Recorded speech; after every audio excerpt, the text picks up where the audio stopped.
what we had done last year. People seem to enjoy it. It's a nice time for people to get together and talk in a relaxed way. And this year we have the pioneers who are in transition, and one of the first of those pioneers, actually one of the persons who started it and was able to basically influence a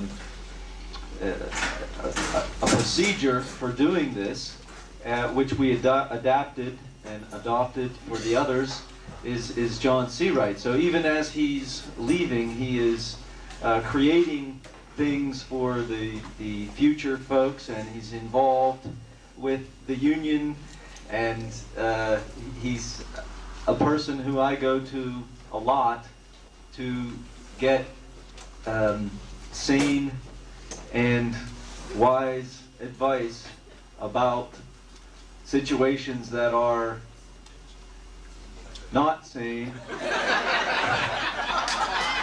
and not wise, and I always come away rewarded.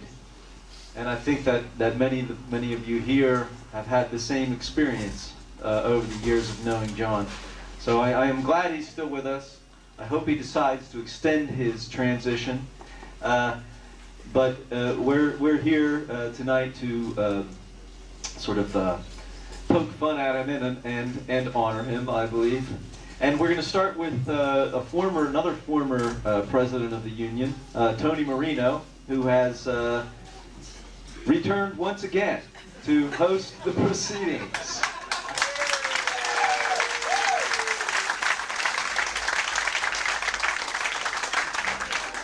Thank you, Mike. I have to make a correction, though. I never quite made it to the presidency. Ralph threw me out before that ever happened. He didn't want any. I was a young buck in those days, and he didn't want anybody challenging him.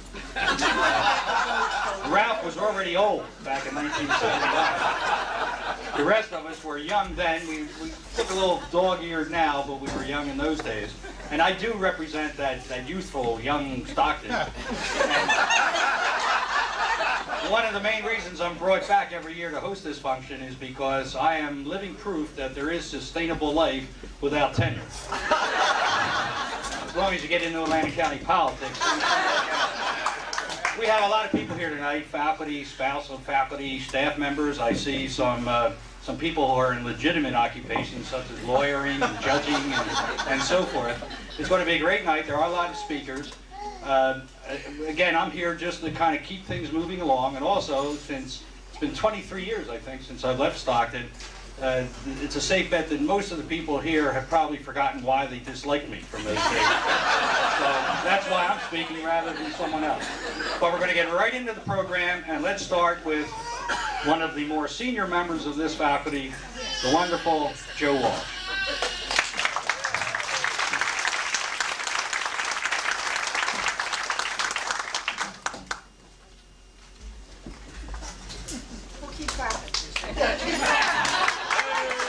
Actually, his flies are open, that's why.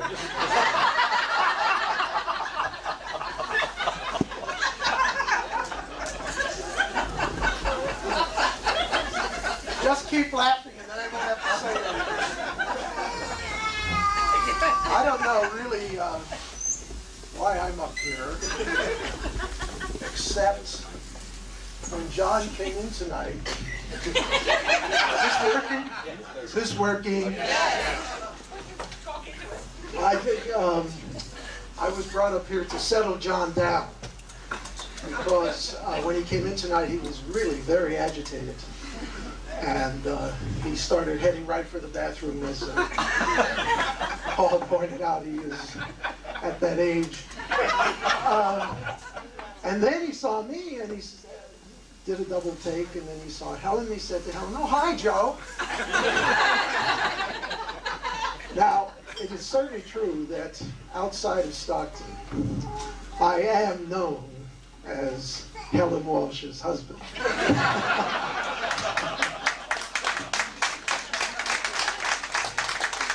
But this is the very first time I got undermined at home. All right, so my why am I here? Okay. I guess this is supposed to be a roast, and how could it be anything but a toast with Mr. Integrity himself here before us tonight? Although, as I looked at some of those pictures, I got to thinking, John, I don't know how you hid those pictures from, who was it, Tony? Who was the guy who was the secret police in the Bjork era? I think had they seen those pictures, John. Rusty Barlow. Rusty and all those guys, right. So anyway, when I first came to Stockton, some of you might know something about my background, about which I'm not going to say anything, but I used to write to friends or tell friends that Stockton was the most religious-like institution, secular institution that I'd ever seen or been a part of. And of course, if one played that analogy out very far, Bjork would have been our Torquemada, certainly. And John, of course, our Pope.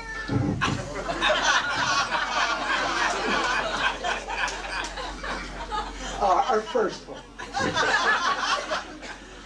Now, I say that because, and I say Stockton, I used to say Stockton was a religious kind of place only because people seem to care so much for students of all things, and really seem to mean it. And John epitomized that. I'm sure you'll hear more about this later, but he was a devious kind of fellow. He was able to work behind the scenes, as some of you can attest. And in the beginning, the thought that we would have a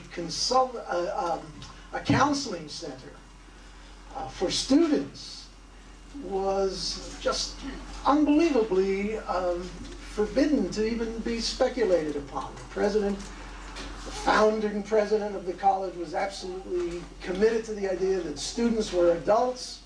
If anything went wrong with them, they had to go and pay their own way in some private agency, and the college had no obligation. And John, as I say, was devious. He just found ways to make these things happen. And he's got that kind of bringing people together spirit, which is just wonderful. I mean, who else could put Neil Kleinman and Mike Hosick together breaking bread at the same table?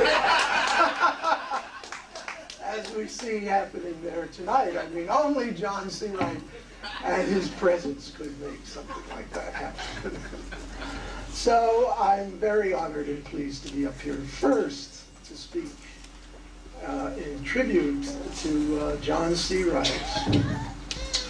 Others will talk about all those hours he spent driving up to North Jersey on our behalf and in the Union. And that's what stands out in my mind most, because I spent 25 years getting money to write a book which is not yet finished. Yeah. And avoiding going to North Jersey. And it was thanks to wonderful, devoted people like John Searight that I didn't have to do it, and that we were always so strong and effective. But I do want to say that he is, I've used the word devious already, but I've always suspected that it was John and not Ralph who was behind the strategy which rescued us from Torquemada.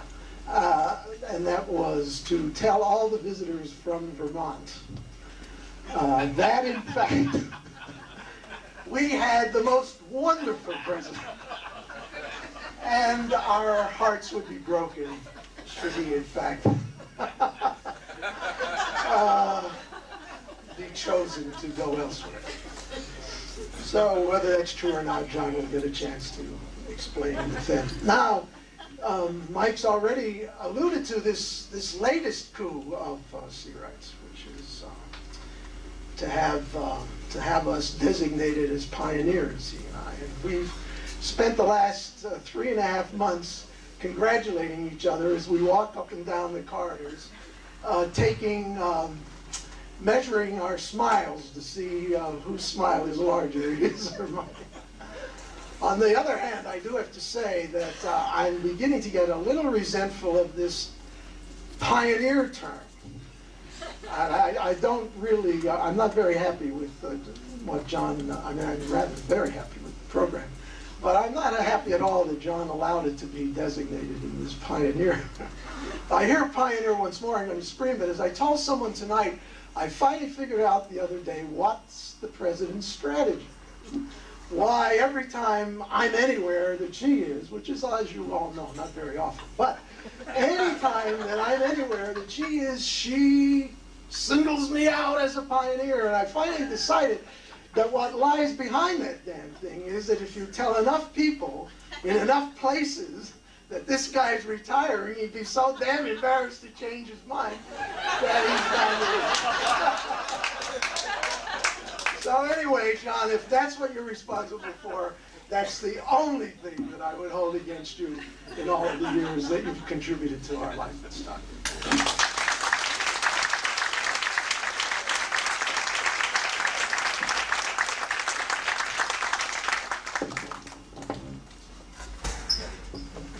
Actually, Joe, Vera calls you the pioneer because you're so damn old looking. And I agree with you. John is a lot more devious than a lot of people give him credit for. I happen to be one of the few people that know that he's the actual author of most of the letters that go out over Ralph Beam's signature.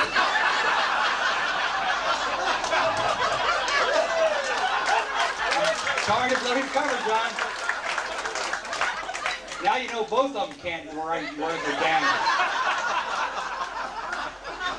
And one quickie, Joe, that story about how Dick Bjork, John did, we actually were in league. In those days, I was actually working for the union with Tom Worth, and Tom, an original member of the faculty and still working for the union, is here tonight. And as you know, we were hard-working staff members. We were in the office often until midnight because our president, Marco Lacatina, wouldn't let us out of the office until midnight. But one night around 10 o'clock at night, in that time period when Dick Bjork was being considered for the chancellorship up there in Vermont, we got a phone call. I picked it up, and it was the president of the Vermont College Teachers Union, our sister union up there, AFT. And the fellow said, "How you doing? I'm so-and-so." And he said, "How you doing? I work for the AFT." And he said, Dick Bjork's coming up here and wants to be chancellor, and I wonder if you can tell us something about him." I said, "Well, I happen to have been a faculty member down there at Stockton, and I can't speak highly enough of him." And he said, "You can't?" I said, "Absolutely not. I can't speak. I'm at a loss of words." So I said, "Well, tell me the truth. I understand you have a very strong union down there at Stockton. What role has he played?" And I said, "Well, without him, we wouldn't have such a strong union. Single-handedly, he's helped us become a strong." He said, "That's it. We're not going to fight him at all." I said, "Go for it, brother." All right, we have a lot of speakers tonight. We'll move to the next one. Now, John, being such a multimodal man that he is, I'm in the transportation business, so that's a term we use, multimodal. We have faculty members here, and we also have people from some John's other activities, and the next speaker is Paul Gallagher, who is the current president of the Community Justice Institute, which John has helped organize and found and lead over the years. Paul, there you go.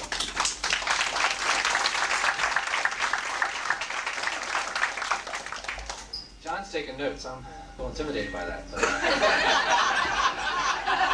I'm here in my official capacity as president of what is now known as Community Mediation Services. I'm sure you all know it as Community Justice Institute or the Community Justice Project or CJI. But you may not have known that it always had two names. But I think that if you go back to the very beginning when John and some other people in this room founded that organization, it was the judiciary who were unwilling to make a decision, the bar who are opposed to making decisions, and academicians who would rather study how the decision was made and kind of figure out what the prospects of outcomes might be afterwards. And their topic was mediation. So, I mean, you got three people who aren't willing to make a decision about a subject that is, let's negotiate a result. So the organization had two names for all these years. And when I came on board, I couldn't understand what CJI is. I think it's sort of the status that the self-image projected. whereas community mediation was really the mission and the purpose of the organization. And there's a lot of people in this room. My wife was involved in that organization at its very beginning, and she found the July 8th, 1981 minutes. There was actually a 20-minute meeting before there was a quorum, and they put it in the minutes. So it isn't like government, is it? But let's see. The chairman, the meeting was chaired by Robert Helsbeck, and present were Richard Elmore, Malcolm Goddard, Louis Leitner, John Searight was on time, as he always is. Chuck Tantillo, Peter Mitchell, and the minutes are very interesting. We had a meeting just the other night, and Mark Lowenstein could tell you, if you looked at these, that of the 7 items that were on this agenda in 1981, we've resolved 3 of them. And we're bringing 4 of them back next month. On a personal note, I first met John about 10 years ago when I joined the board of Atlantic Mental Health, and I have to tell you that I really don't know him through CMS. This was just an excuse to get up here and say a few things about John, because he was the heart and soul of the board of Atlantic Mental Health, which at that time was going through a very interesting change. It was actually deciding, after 40 years of pretty well-stated mission, a pretty well-defined community that it served, that it couldn't fulfill its mission in its traditional manner anymore. It was looking for new ways to redesign itself. And over the course of about 2 or 3 years, the first 2 or 3 years I was on the board actually voted itself out of existence and merged itself into Atlanticare, and is now Atlanticare Behavioral Health. And I'm still on that board, and John's still there. He still is the heart and soul of that board, just as he was at Atlantic Mental Health. Never forgetting what the mission of the organization was, and never forgetting who the client is, people in need, without any concern as to ability to pay. And in a place like Atlanticare, which is the corporate world, John keeps screaming in the wilderness that the ability to pay is not significant. These are not customers, they are clients. And his mantra is heard in that organization, and he's brought it's a very important role he plays in Atlanticare today. But he never loses sight of that mission. He never loses sight of the people that the organization was designed to serve. And it's been a wonderful pleasure working with him. And on behalf of the staff and the board and the mediators at Community Mediation Services, CJI, and the board at Atlanticare Behavioral Health and Atlantic Mental Health before that, and more importantly, the hundreds and thousands of people who have been served by the mediators at times of crisis and times of need, and by Atlantic Mental Health and its successor organization, who have always had in this community the resources made available through the efforts of people like John to meet their needs in time of crisis. Congratulations, John.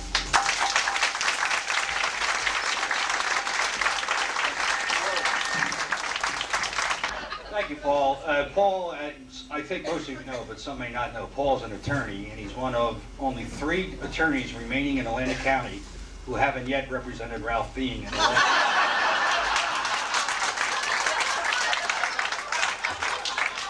We're going to try to throw some business your way, Paul.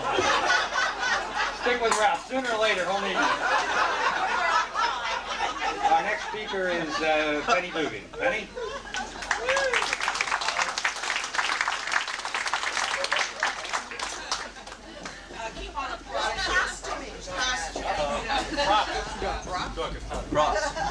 Okay.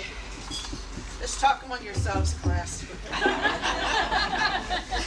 I had to show you the costume with which I won the John Searight Man for All Seasons Look-alike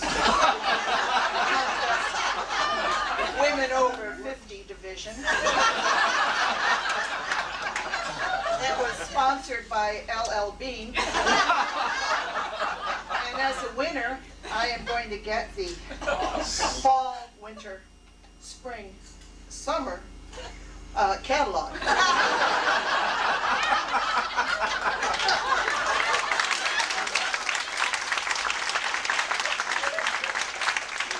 Now, many wonderful things will be said about John tonight, and you know, like everyone else, you know, I love him. But there is one thing about John that's always bothered me. As you know, he's a man who's very careful with his speech. But he does refer to certain birds as garbage birds.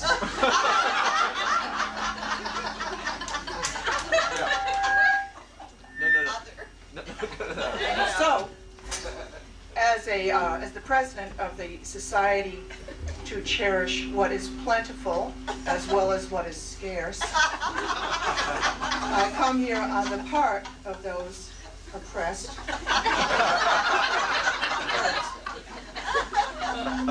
Now, as I was making the rounds of the college to gather together a cadre of these birds to bring their grievances here to this assembly, I heard the following said by them. They said, although John values what is rare and not what is common, we agree with him, and that's why we value him. And I heard this song. On a tree by the college, a titmouse sat, singing Searight, John Searight, John Searight. And I said to him, little bird, why do you sit singing Searight, John Searight, John Searight? Is it weakness of intellect, birdie, I cried, or a rather tough worm in your little inside? With a shake of his tufted head, he replied, we'll miss him, we'll miss him, we'll miss him.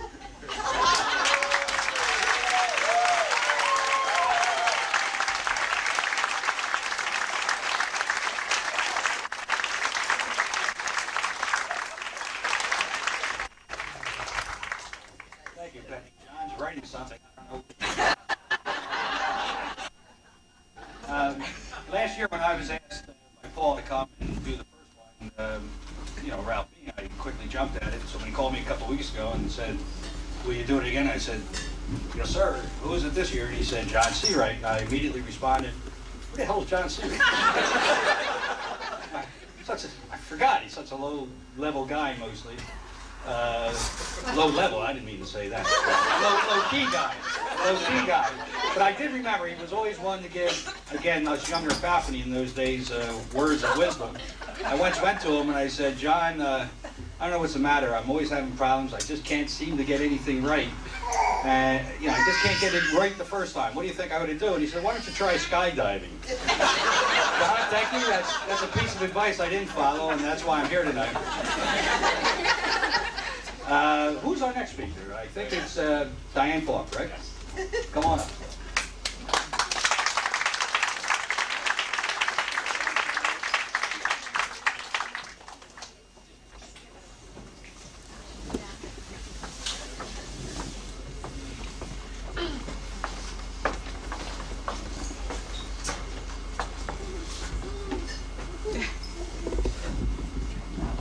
This is my first official Stockton Toast and Roast.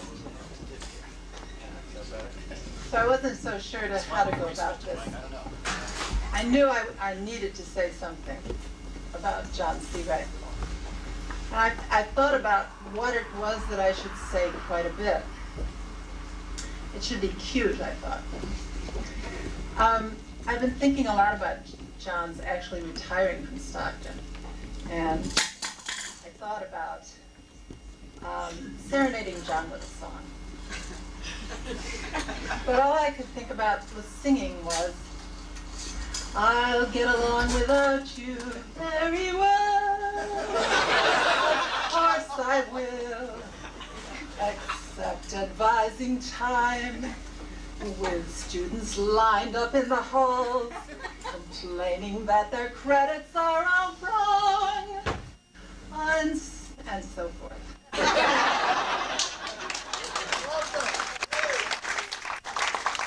But every time I thought I really would miss them, I sort of missed it up and thought, well, I really can't do this. So I thought about writing a poem. Something in iambic pentameter, perhaps. John Searight is the nicest of them all. He helps me every time I make a call. But then I thought that I have a real poet across the hall from me, and that to go on with this would be really getting myself into trouble. So what was it that I have to offer? Well, I'm a social worker. And one thing that social workers really know how to do is psychosocial assessments.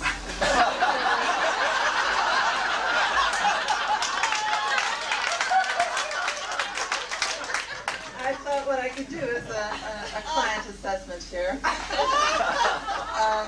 Okay, so I'm just going to read this to you.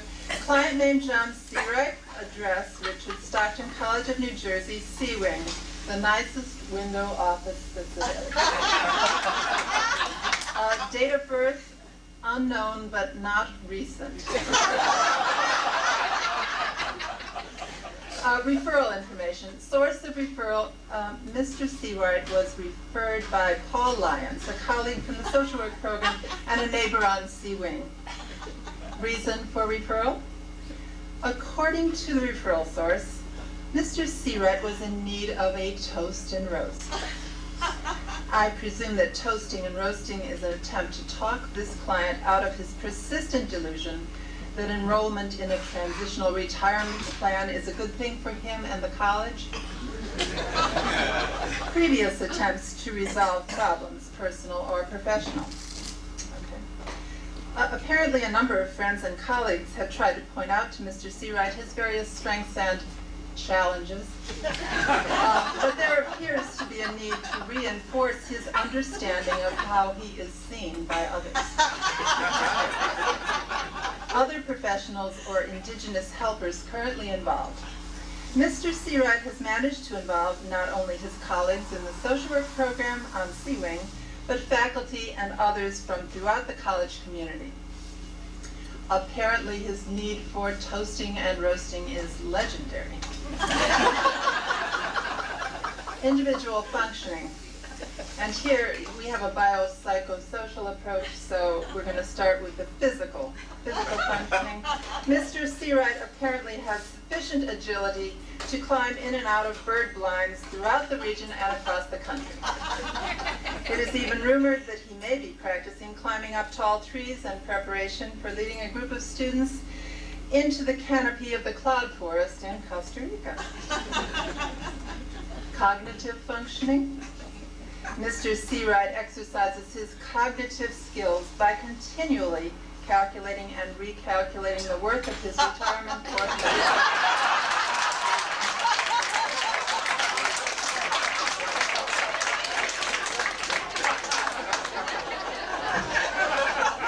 Emotional. Needless to say, at the same time, he practices maintaining emotional stability as he contemplates the results of these recalculations. Interpersonal. Judging by the continual flow of people in and out of Mr. Searight's office, Mr. Searight has excellent interpersonal skills. Well, I'm going to skip some of this, get down to the nitty-gritty, which is the service plan. Client's perspective on the current situation. Mr. Searight is operating under the delusion that his colleagues from Richard Stockton College of New Jersey are quite capable of continuing to function should he persist in his current course of transitioning to retirement. He dismisses efforts of colleagues to convince him that he is indispensable. Goals and objectives. Ordinarily, as a social worker, I would attempt to involve Mr. Searight in establishing his own goals and objectives, but in my professional opinion, this approach would be unwise in this particular case. Mr. Searight clearly needs guidance and direction. In addition, direct intervention in his social environment is indicated. The plan so far is as follows. I have arranged for Cindy Giselle to intervene. She will be influencing the political and economic climate so that Mr. Searight will understand the necessity for continued employment. I have requested that she be a little bit more selective in her future manipulations of the stock market. Just his stuff. Okay, number 2, I will continue to provide counseling, emphasizing the important roles that he plays with Stockton staff and students. I will also offer him further crisis intervention services whenever episodes of computer phobia recur. And number 3, I will be recruiting a variety of other volunteers, anyone who wants to volunteer, see me afterwards, to contribute to this effort to orient Mr. Searight to the reality of how much he is needed and appreciated. Potential barriers to achieving goals and objectives. Mr. Searight appears to believe that his destiny lies with birds. He is clearly very stubborn, persisting in his belief that we humans at Stockton can go on without him. Nonetheless, I believe that there is hope for a full recovery. Well, that was my attempt to be cute. But one thing that social workers get down to eventually is being genuine. So I wanted to just say a few things about what it's meant to have John Searight across the hall for me since I got at Stockton. This is my 3rd year, and when I arrived in this new world of academia from 25 years in practice, I felt like I was in a different country. And there was this strange, I felt like an anthropologist trying to figure out, what does this mean? What are the rules by which people function here?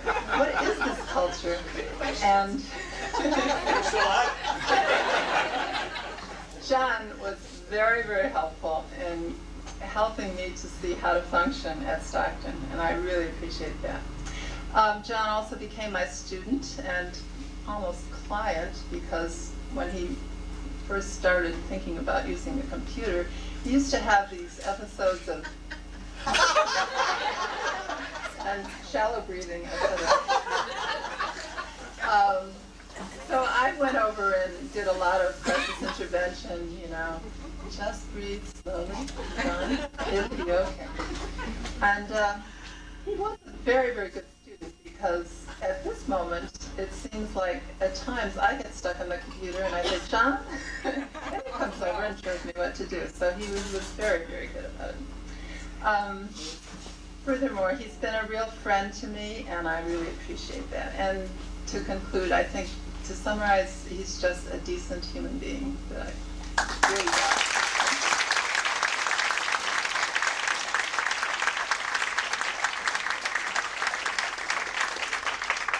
Keeping the program moving forward, we have Matt Butterhoff, who's going to say a few words as from our fellow union. Where are we? There we are. Come on up. Local 195.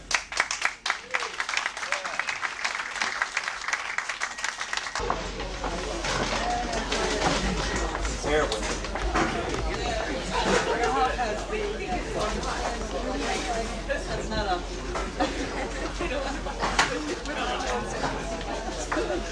There are handouts.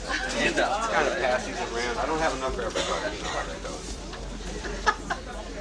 You don't. Okay.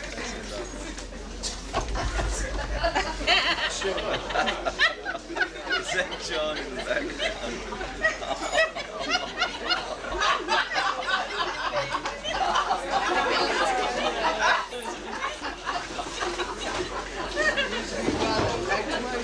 I know it!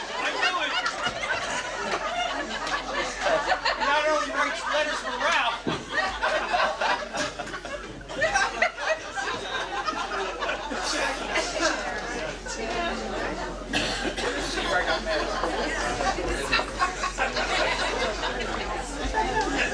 I'm not here to call John Searight a leftist commie pinko. But as you can see, a picture is worth 1,000 words. I bring this up because I was mentioning to some administrators how I was looking forward to this evening. And they gave me the strangest look and said, and I quote, "Those people are a bunch of fucking communists." Especially Searight. Now, I've never met a real-life communist. I wanted to make sure John was the real deal, so I did a little detective work. Well, it's more like breaking and entering. Exhibit 1, as you saw, the photo of a young John with Fidel and Chief. It looks like they're paying a lot of attention to you, John. So I was telling my tale to a coworker, and he asked me, where'd you learn to do break-ins? I said, how else? I bought a book. I got B&E for Dummies by G. Gordon Liddy.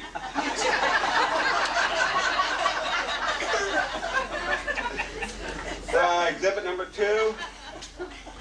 I found out he quit his college hockey team because the coach wouldn't let him play left wing. They gave it to some guy named Mondale or something. Exhibit number 3. His suggestion for the new name for the college, the People's Socialist College of New Jersey. This went through K203 like a boomerang.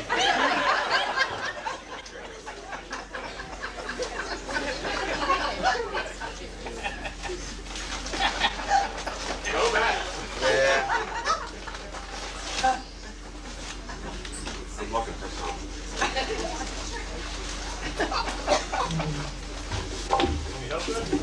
No, I got it.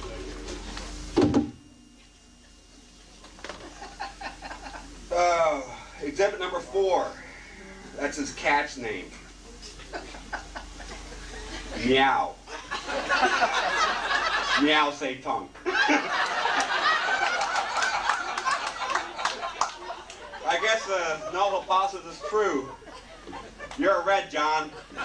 Pleased to meet you. Now let's talk about that $30,000 libel suit.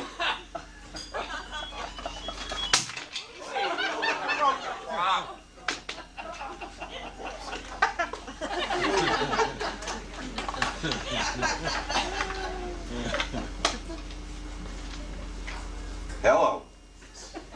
Yes, ma'am. Oh, it was the other asshole.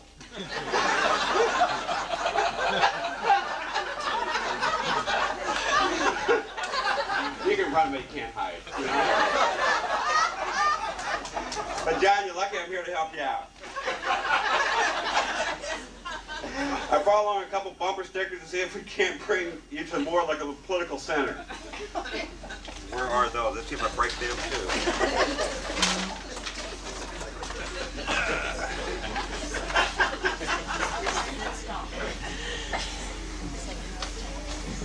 First one is Quail 2000. I'm white and not so bright. And I'm a ditto head. I'm the butthead. All right, thanks. Now we go to the nice part.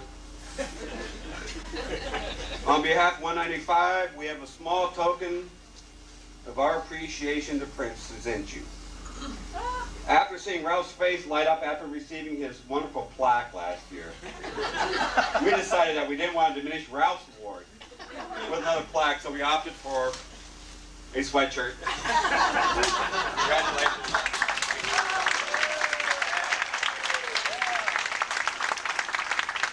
You also get the bumper stickers.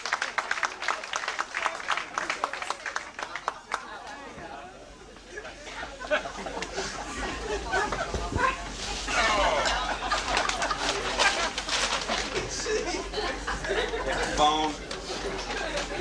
What the hell is it? Thank you, Matt. And for the older folks in the room, you mispronounced the name there. It's not Che. Che. Che. I was wondering about that. Che. Che. Kenny Harrison was up in the Bolivian mountains with him for 6 months. So show you how old and stable I'm getting. Now, I golf now, and when I hang a putt right on the lip of the hole, I call it a Che Guevara putt, because it's looking for one more revolution.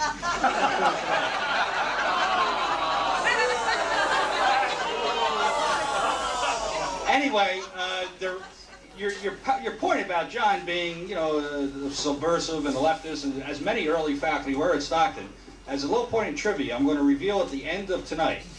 Looking around the room, I know there are at least 3 people in the room who were at the free speech movement in 1964 at Cal Berkeley. I was there as a Peace Corps volunteer in training. But there are two other people in this room who not only were there and not only participated, but actually did jail time in '64. And I wonder if we can have a little fun at the end of the night trying to figure out who those two folks were. But I happen to know, and I'm going to reveal them. And Matt, you'll really have more fodder for next year's testimonial. Okay, we have a few more speakers in line. Right now, I want to go to some weird guy who just walked in, and I think he's right over here. I don't know who the hell this guy is, but he wants to talk.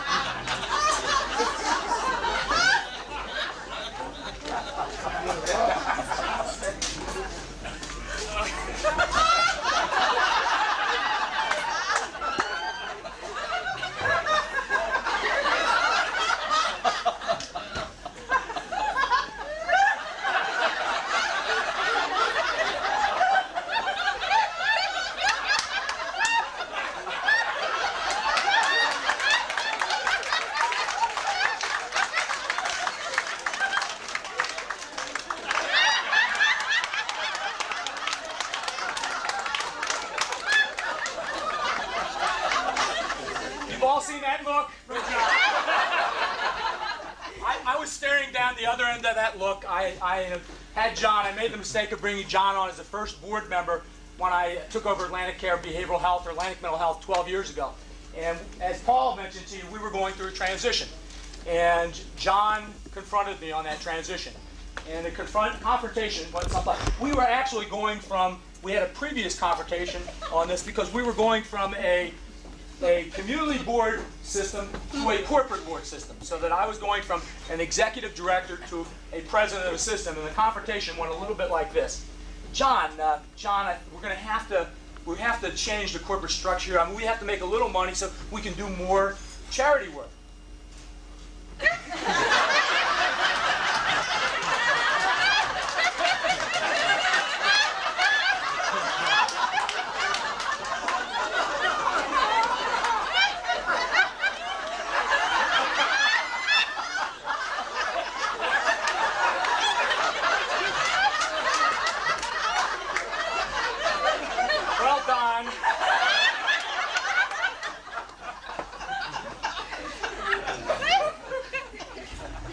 President thing, when you become a president, don't you have a chauffeur? Don't you have a house? Don't you have a personal assistant? And then it dawned on me, now wait a minute, that's his frame of reference from Stockton. Doesn't the president Stockton? That's all John's got is a frame of reference. The discussion didn't go too well, and it took us 8 years to get that job done. John's perseverance. Actually, John came to me a couple of years ago. Those of you that are social workers know we went through licensing. And John said, look, Don, I have to have something to do after I'm done on the faculty, and I'm thinking about counseling. I said, John, you haven't done any counseling for how many years? 20 years, 25 years, maybe, something like that? I said, John, how do you expect to do that? I mean, you have to actually have some experience. He said, Don, I figure you're going to sign off for me, right? John, what have you done in counseling? Well, he said, Don, I invented a system, Don. I've been working on this many years at Stockton, and the system is, I have a diagnostic system. It'll fit real well with managed care because it's a system that we diagnose people by virtue of the town they're from. That's all we have to do. We have to know what town they're from. I was a little curious about it because we're looking for fast and quick counseling. So I said, John, tell me about this. He said, well, let me give you some examples. He said, well, somebody from Barker's, New York, they're Tourette disordered patients. Beltline, Alabama, eating disordered patients.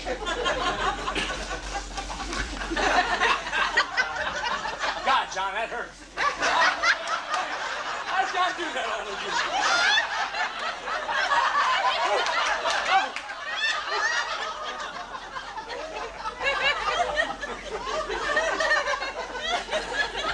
The better ones are coming, though. Cloudland, depressives. El Mirage, Arizona, schizophrenics with visual hallucinations. Funk, New Jersey, depressives. Goodview, Virginia, voyeurs. Getting the thing. This is my favorite one. John came up with this one himself. McLean, Illinois, anorexic of Scottish descent. You get the idea. Well, we didn't go too far with that discussion, but I said, John, give me an idea. I'd like to look at a session that you've been in And then, first of all, we'll go over some things, and then we'll compare what you're doing with what you should be doing in a session, just to make sure, because I don't want to sign off as John. So John, some of the things, I had to take notes, John, like you take notes. John, I said, when you go in there, you want to say, we have a sliding scale. Now, John, getting close to retirement, need to think differently about this, converted that into, I'll take anything from cash to securities. When you go into the session, John, you got to tell them you have an LCSW. John's response to that, clearly, I'm the expert here, and don't you forget about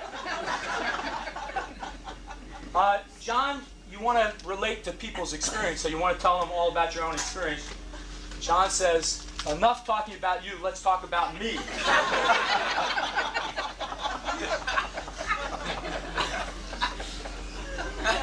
John, you need to, if you're not getting on with this patient, you need to tell him, go over the issue again. John says, I'm not listening. I wasn't listening. John, if you're not trailing along with the patient, you want to say, I'm not sure that I follow you. John's response, I've never heard anything so stupid in my life. John, medication's very big in our business these days. If you take 2 of these, you'll feel better. Tell the patients that. John says, if you take 2 of these, I'll feel better. John is taking notes on this. He will be doing counseling on this, I'm sure. John, actually, I have many more of these, but I don't want to embarrass you anymore, John. John did get his license, believe it or not. I don't know how, but it did happen. So, and we did sign off for each other because I haven't been doing counseling for 25 years. But don't let that get to the board, please. So, John, in the 12 years I've been at Atlantic Care Behavioral Health, I got to echo what Paul said. You've been the heart and soul of Atlantic Care Behavioral Health. When it comes to standing up for patients and standing up for people and standing up for staff, you've stood tall. And I've had actually tremendous opportunity. It's been a tremendous opportunity for me to be associated with you and to learn from you. So I hope that you continue to work with us. He's not off our board. He's staying, and I hope he stays forever. John?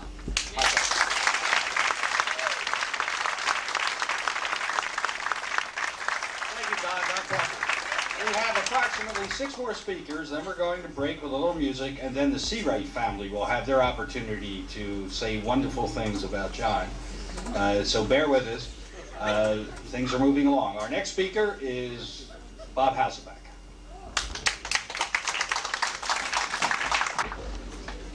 Let's try it. Does this work? No. Can it be working? Try that one.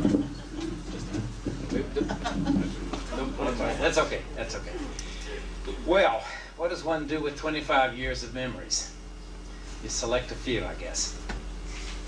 One of my earliest memories of John's coming to the college was his initial entry. I was reminded of it a bit by what Diane said about her sense of coming into the college. John was a bit shell-shocked after a few months at the college. He wondered what he had left the Temple faculty to become a part of. But one of the things he did early on was to look around and find out where the good people were and where they were doing good work and where they were active and committed to social justice and other things. And he found that in the union. So he quickly became active in the union and moved to leadership in that area. But unlike some of us in the college, John has served in so many different roles as leader. It's remarkable, the span. He was moderator of the faculty assembly, as most of us know, and during some tough times. I can remember this was the time the president wanted to reorganize the college, and I remember this power dance that occurred between John and the president. John was one of the few people that actually tried to and succeeded in stopping the president from talking. She was going on and on and on, and John stood up in a kind of a signal to the people there and to her that it was sort of time to wrap it up. And he moved in on her, and she looked at him, and she continued to talk, and finally she quipped to him that John, you need to stop that. And but John stood his ground, and eventually she quieted down. John had a remarkable gift for dealing with the president. somehow he managed to be civil, and at times I can remember some images of being in meetings with John and the president and some others, and John would try to protest some idea that the president had on the table, that there was maybe a better way to do it. And she'd say, first gently and kindly, John, I don't think you understand. Let me try it again. So she would explain it again. Of course, John understood exactly what she was proposing, just didn't like it. So she came back and she continued to say, John, you just don't understand. And eventually, out of diplomacy, he would quiet. But John had a way with the president. Occasionally, you'd see him come out of the hall. This was actually when he was a dean. He became a dean of Sobel, first a chair elected by the faculty and anointed by the administration, and then dean. And I see him coming out of the. Some of this, Don. Where are you when I need you? Yeah, that's right. He nailed it. He nailed it.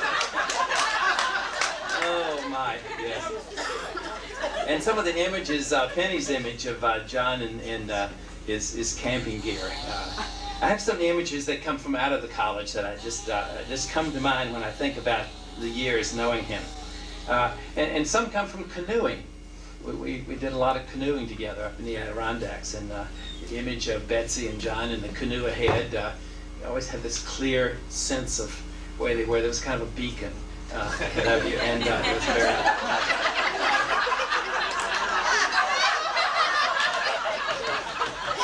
Actually, we wore a hat, but... and sometimes at the Delaware River, we had this moment. I think it's level 3 rapids. Or it's fairly significant stuff. And John and Betsy went first, and they disappeared. And I thought that they're going to die. And all of a sudden, this beacon again, and very reassuring. And these images of John pointing.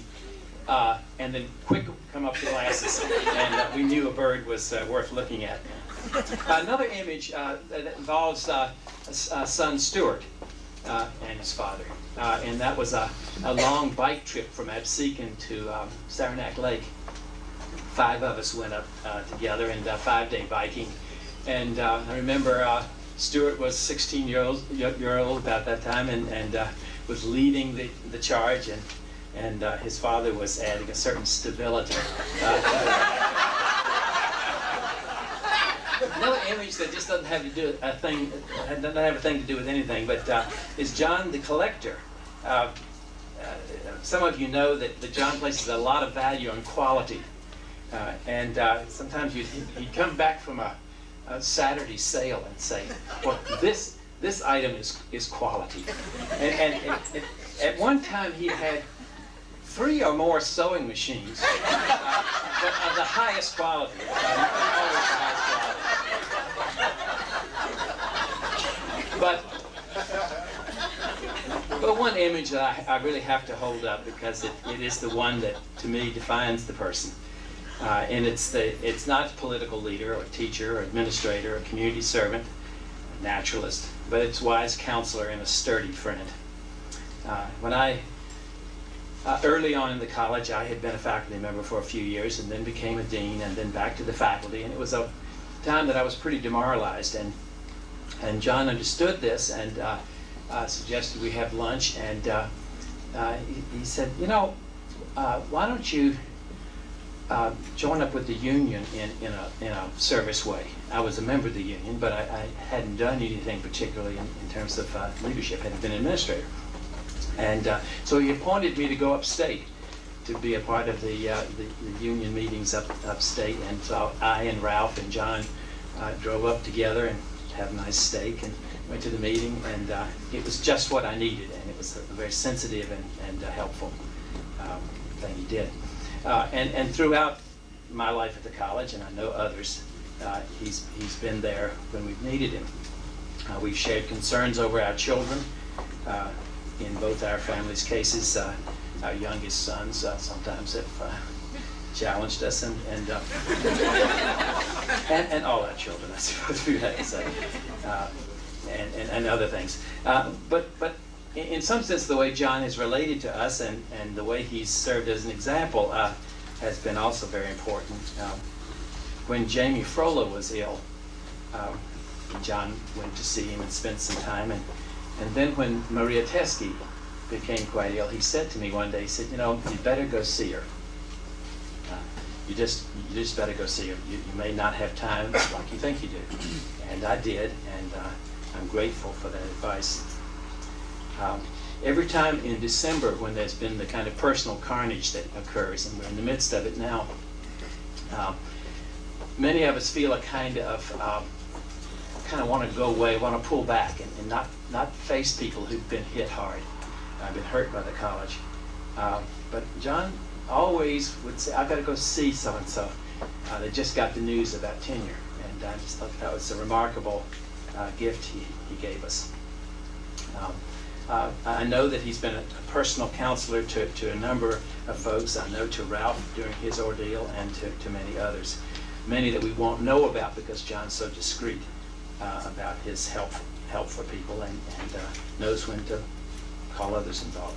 He's been there for me, and he's been there for all of us. I'm pleased that John and Betsy aren't moving away from the area. We need your connection to the college and the community, and we need your friendship.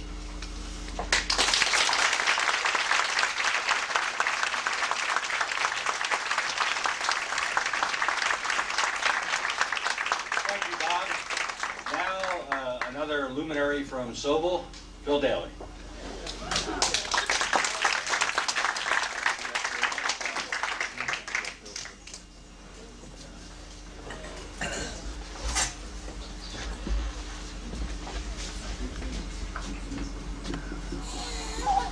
Boy, some of you folks are really funny. I have been startled, both at this event and at the one we did for Ralph Bean, by the steady procession of people up here. Some of whom haven't, in my recollection, had anything even mildly amusing to say for 20 years.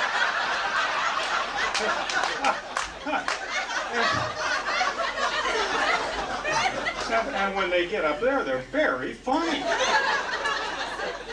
I don't think I can compete in this league, so I'm going to stay in the safe harbor primarily of the toast rather than the roast, and simply say about my old and very dear friend that John Searight is perhaps the quintessential good guy. Loyal, trustworthy, courteous, and kind, as the Scout-O says. Those of you who have seen the bulletin board know that John was an Eagle Scout. As a guy who never rose above the rank of tenderfoot and used the Scout troop largely as an opportunity for vandalism, I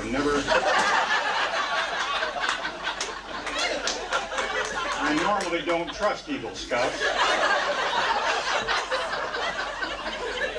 They tend to be insufferable goody-goodies.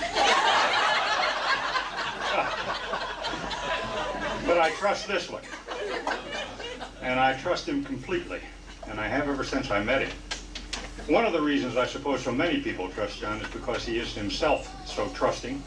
I remember talking to him once about birding. And he talked about a contest that I have, I guess, where you go out and you got a little score sheet, and if you see something, you write down what you're seeing, and then you come back and people compare the score sheets, and they see who won the contest, who saw the most interesting bird. So, being from political science, I said, John, how can you be sure those other guys how can you be sure they actually saw the birds? They're probably writing down all those birds. I haven't seen any of them. He looked at me very sternly, and he said, oh no. He said, we have an honor system.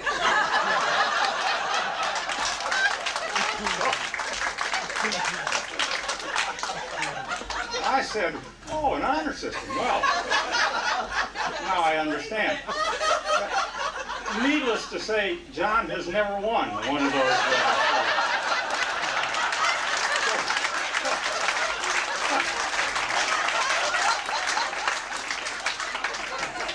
I recall another example, a little scarier, this is a true story. There was a student on campus who went berserk. I believe was armed at one point. And as they sometimes do, they called John in because of his background as a counselor to talk to this student. And so after he came back, I said, well, you know, we got this kid safely locked up. And John said, oh, no. He said, no. He said, I was very firm with him. Social workers talk like that. I was very firm. He said, I was very firm with him. He said, we have an agreement. He's not going to do that anymore.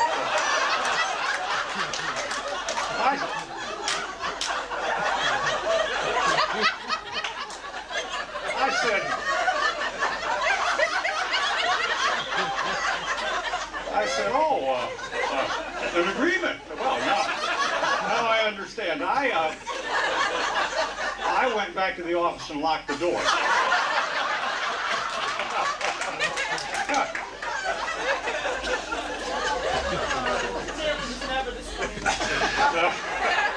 Heard that from a former student who was never this funny. I think, on a serious note, that perhaps the most remarkable thing about John Searight is that at this very fractious and frequently fractured college, even though he has served, as has been noted, in potentially contentious positions as a faculty leader and as a union leader and as a dean, virtually everybody at this college on all sides of the fault lines in this college trust John Searight. And that is a remarkable commentary on both wisdom and character, it seems to me. And I want to make it clear here and now that no matter how final he thinks his retirement is, and no matter how remote the bird sanctuary in which he attempts to hide himself, that I intend to seek him out, as so many of us have over the years, whenever I am in need of wise counsel from someone I trust.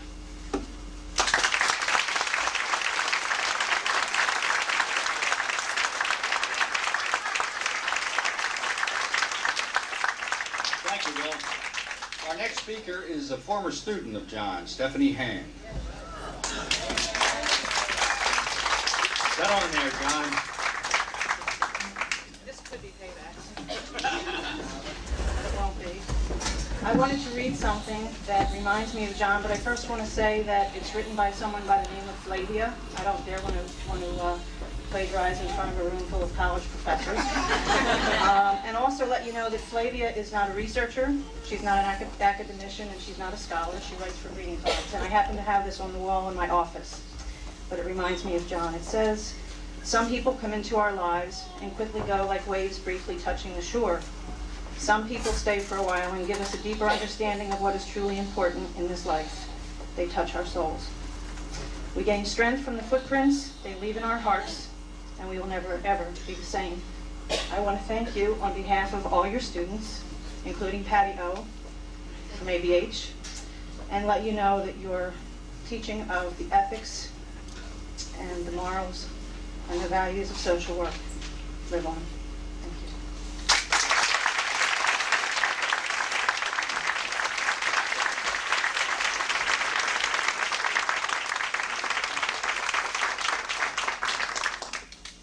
you. We have three more speakers before we take the break, but if I may, as you know, I have another career. I work for the South Jersey Transportation Authority. We operate the Atlantic City Expressway, and we've introduced Easy Pass.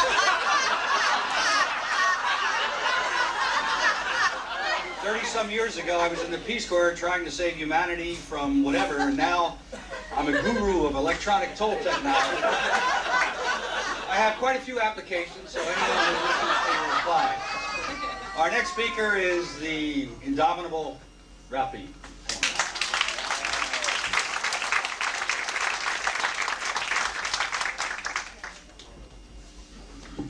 I do have to say, Bill, I'm being humorous. Mr. Collins. I'm here to honor John. John and I go back from when he first came to Stockton. In fact, when he first came to Stockton, I think he was at loose ends.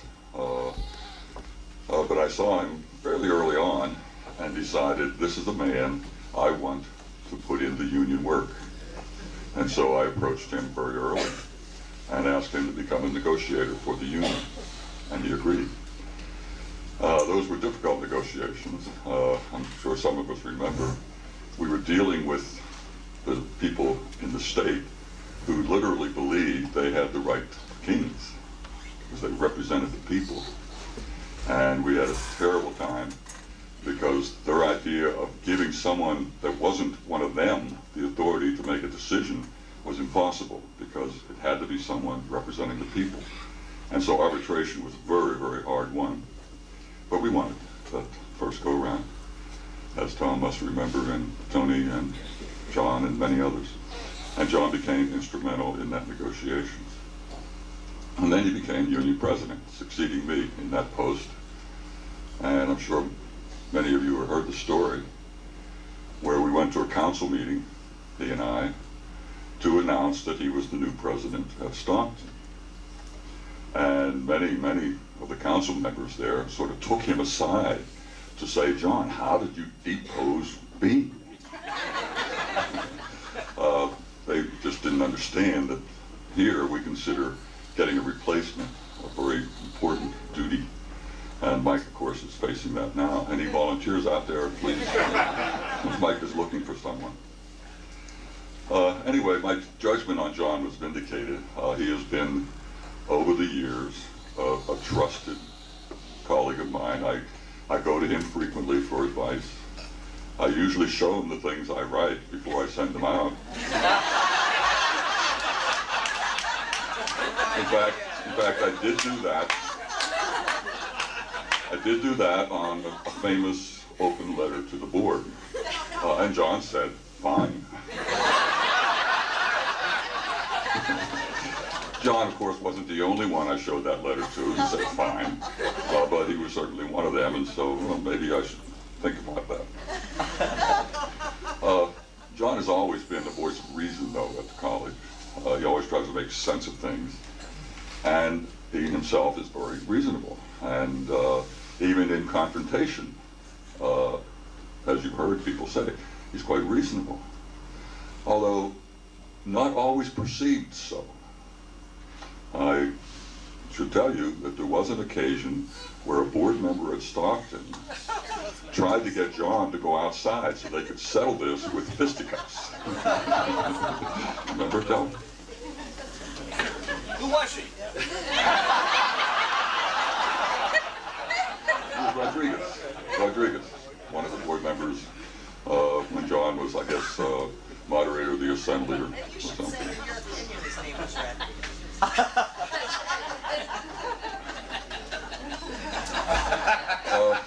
I have here tonight a letter, speaking of letters. This one is supposedly written by the president. Although, from a deposition we took of the president recently, I do have to put in a disclaimer, okay? She did write a letter to John, but it was stolen from her office. There was only one copy, and so what I have here, we're not sure she wrote because it has been altered. This letter she wrote was stolen and altered. However, it's the only letter that we have, and so I think I'll read it to John. You might notice, since it's a personal letter, it's not on letterhead stationery.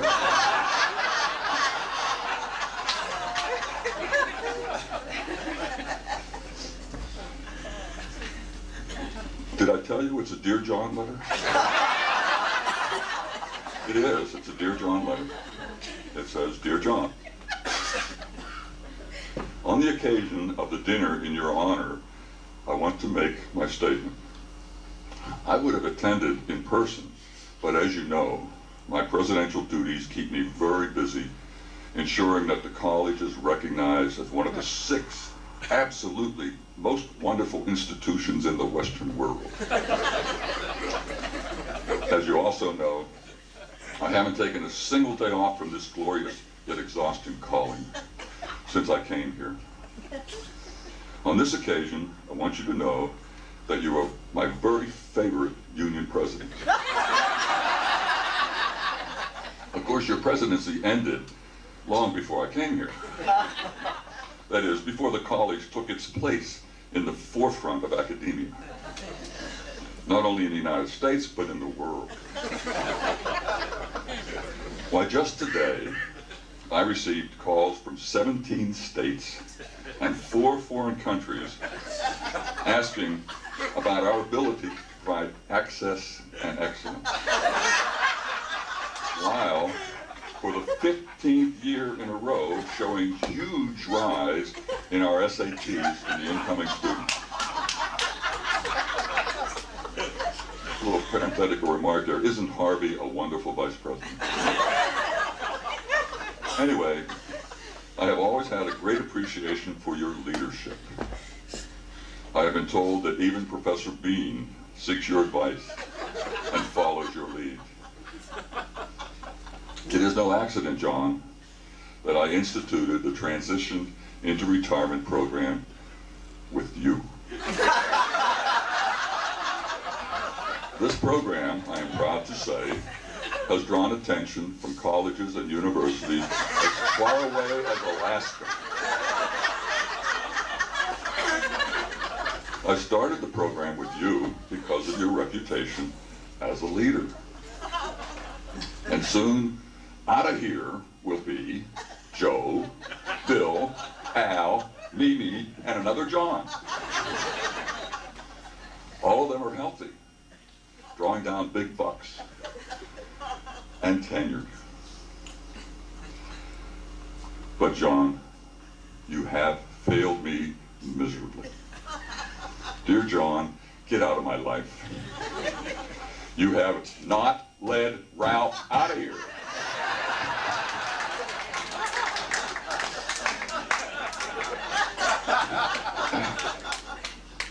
Even though the world is congratulating me for this program, I am heartsick, and it's all your fault.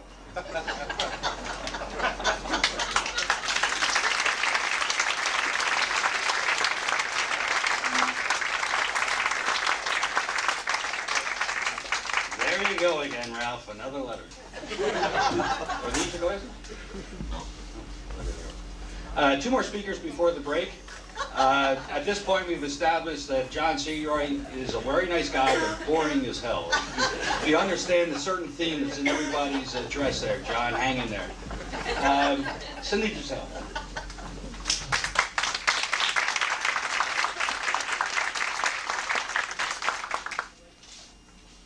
Well, it always gets to be my turn after all the best stories are gone. I was going to do the alleged confrontation with Mr. Rodriguez. I was going to report on the story of the student. Both Bill and I were scared to death that evening. We were in a meeting. John was called out to calm down the student, comes back and reports that we should rest assured there's an agreement. It's a difficult thing to exhibit the strength of character that John does when he does about some of these things. But John always says we are who we are. And tonight we gather to talk about and to celebrate who John is. He's a person, as many, many people have told you, to whom almost all of us turn for advice. He's a person who proved to me that bad character and similarly bad judgment were not the bedrock characteristics of people who wanted to be academic administrators. Up until that point, I had reason to doubt it. He's a person that will just not give up his belief in sanity and reason, prevailing frequently in spite of contrary evidence in our environment that would have undermined this belief on the part of any less committed person than John. His belief in order and reason is reflected in his life. I mean, it's the little things. John's a very tidy person. He's put off by the least little thing out of place in his environment. I'm not a clinician, but I was thinking when Diane was talking about this analysis that, there might be a name for that. I don't know. He's very careful putting things away, straightening things out. Hard to believe he lives in a world of such messy, contentious people as we are. It has always amazed me that John sort of negotiated in that world with us, because most of us celebrate the chaos around us and probably couldn't survive in a lot of other places because we so depend upon that chaos. He's provided leadership in trying to order the environment we live in. Hasn't always taken. One of my favorite memories of John is a conversation I had with him where he was explaining that he thought one of his jobs, one of his roles as dean, might be to sort of encourage the deans and other folks in academic affairs to sort of establish their place as an operating division within the college.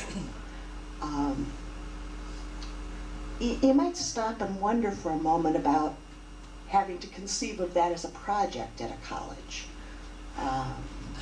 So some people might have considered that self-evident, and in some places it is, but John did not take that to be self-evident because it wasn't where we were, and nonetheless he decided to undertake that effort.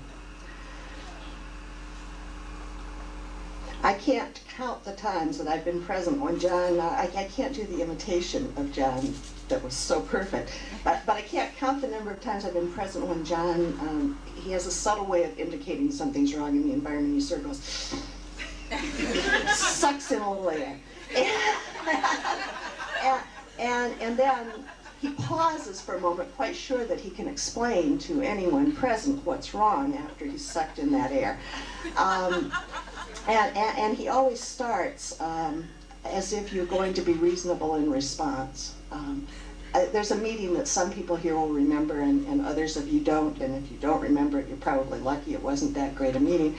But it was about a Blue Ribbon Commission, one of the first ones we had. We've had numerous Blue Ribbon Commissions.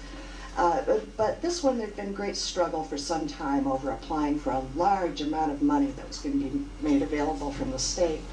And at the end of one very long, very contentious meeting, the president sort of said to the group assembled, well, if you don't like this, get a new plan on board by Monday.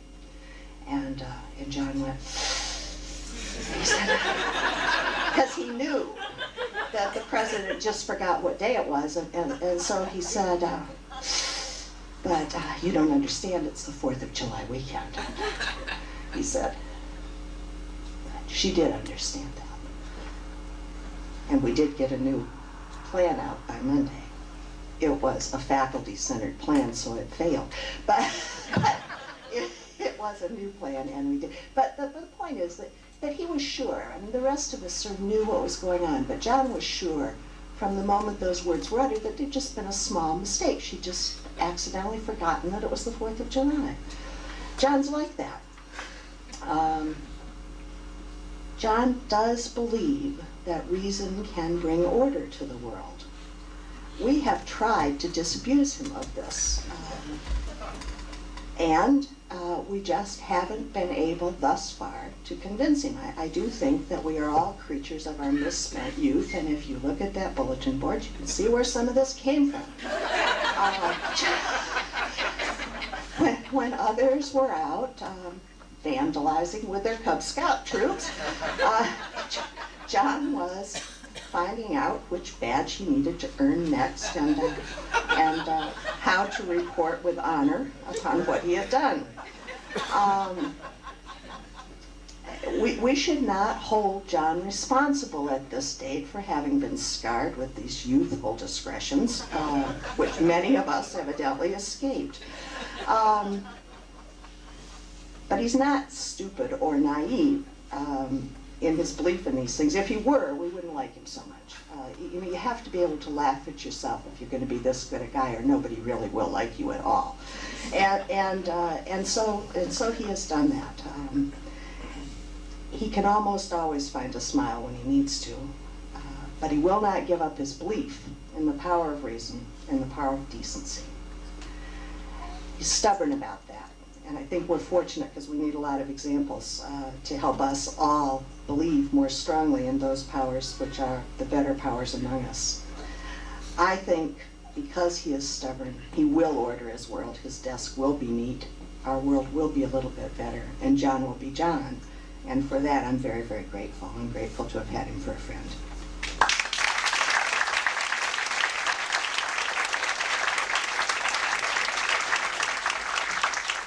Again, we're moving right along. Recall at the end of the evening, I'm going to reveal who those two radical revolutionaries from 1964 are. So sit tight. And also, remember, Easy Pass. Tolls are going up at the end of the month. You don't want to be caught short, so Easy Pass. I have a lot of applications. The number is 188-AUTO-TOLL, for those of you who can't remember the number. Thank you. Former Commissioner Ken Harrison of the Atlantic City Expressway, who caused that toll increase we're probably going to have around. All right, our last speaker before the break is Jack Connor. Jack?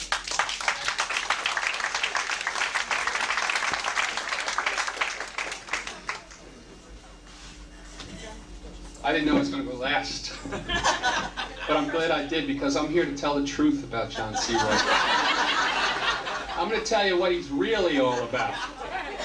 We've heard a lot of nonsense tonight about him being a good teacher and a wonderful preceptor and a dean that you could actually talk to once in a while and an administrator that somehow crossed the line between K-Wing and the rest of us, and a union president. It's all a lie. It's a front. And I'm going to prove that with a couple of questions for you. Have you ever heard of John Searight waking up at 4 o'clock in the morning after he's driven 400 miles the night before, pulling on his boots, putting on his hat, spraying himself with insecticide to go out and look for a class to teach? Have you ever heard of John Searight listening to tape recordings, week after week, hour after hour, so he could identify his preceptees by their songs and their chip notes? No. Have you ever heard of John Searight forcing himself to take anti-seasick pills 3 times a day for 2 weeks, just so he'd be at his best on an offshore boat ride to K-Wing? Does John Searight risk Lyme disease to go to a dean's meeting? No. In his heart of hearts, John Searight is a bird watcher, ladies and gentlemen.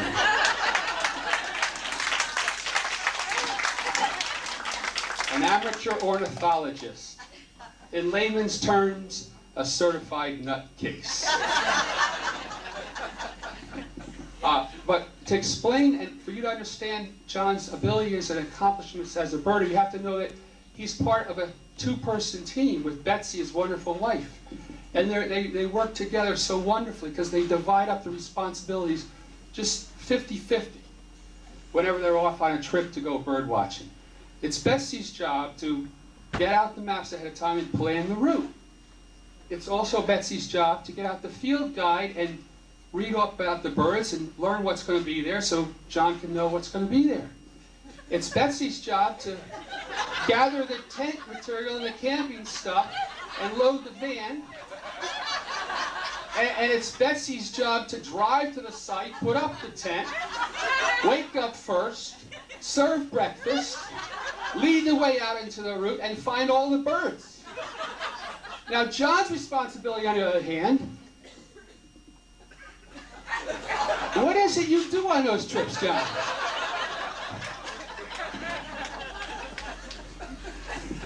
Now, I want to tell a story about John's greatest find as a birder. And it didn't happen in Texas or California or Florida or some of the exotic places you think it might have happened. It happened at the flea market. Bob Helzebeck referred to this earlier. It happened at the flea market at the corner of Jimmy Leeds and Pomona Road. Pitney Road. Thank you, thank you. But to understand the drama and the excitement of that find, you first have to understand that in the world of birders, it's something like Dante's hell. There are concentric circles of weirdness. There are people who love gulls, for instance.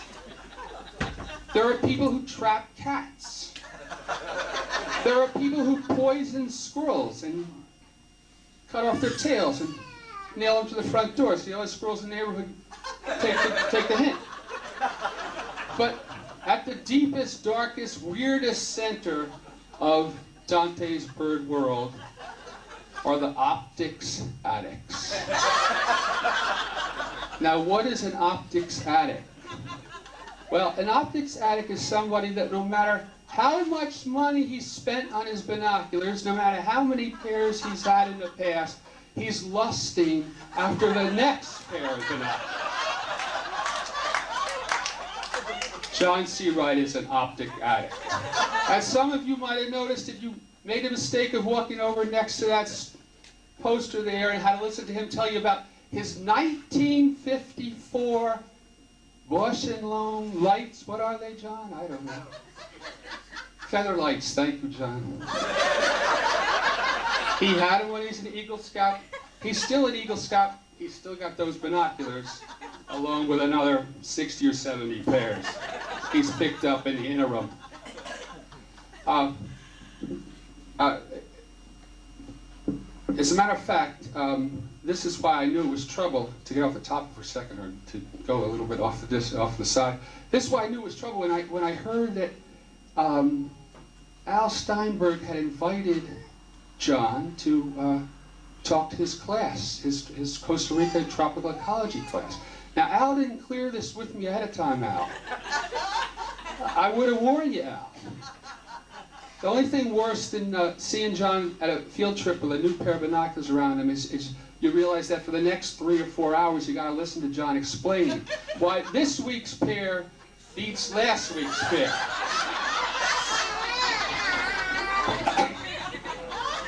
John goes through binoculars like Michael Jordan goes through Gatorade. So anyway, the first I heard about this was, I'm walking down B-Wing and here comes John. He's got this L&L Bean duffel bag. It's about 6 feet long and about 4 feet wide. He can hardly move it. It's like a beast whale. I said, what do you got there, John? He said, it's my binocular collection. I said, all of them? He said, oh, no, just some of them. Al asked me to talk to his class about binoculars. I said, you're talking to a captive audience of young adults about binoculars tonight? He said, well, not everything I know, just an introduction, an overview. Now, as some of you know, Al Steinberg's class is not going to Costa Rica this year. That course was canceled. I understand they made it to about 2 o'clock in the morning. The kids, they got it to 2 o'clock in the morning, and then they had to be airlifted to Camden, Cooper Medical Center in Camden, the trauma unit. Some kind of comatose sleeping sickness had set in. We're hoping a few of them will regain consciousness in time to see their families over the Christmas holidays. So that's optics addicts from John. You just have to understand that. That sets the scene. Okay, so I'm getting back to his greatest find, the flea market at Jimmy Lee's in Pitney. John goes walking down there quite often. That's where those sewing machines come from. He's a pro. But one day last spring he's walking down there and what does he see in all the gadgets and broken things? Back in the back he finds in between a broken toaster and a one-legged Barbie doll. He sees right there, right in the middle of those two things, a pair of 8x56 Zeiss binoculars. Now you folks don't know this, but this is the holy grail of optics addicts. Zeiss binoculars stopped making these binoculars because they were so expensive to make, handmade, the perfect glass. They were just so expensive, no one could afford these things. So they just disappeared from the market. spotting a Zeiss 8x56 binoculars. It's kind of like finding an ivory-billed woodpecker at the suet feeder in your backyard, all right? So John sees the Zeisses and he says, "Phew, wow." But he's cool, he's a flea market vet. So he walks up and he picks up the toaster.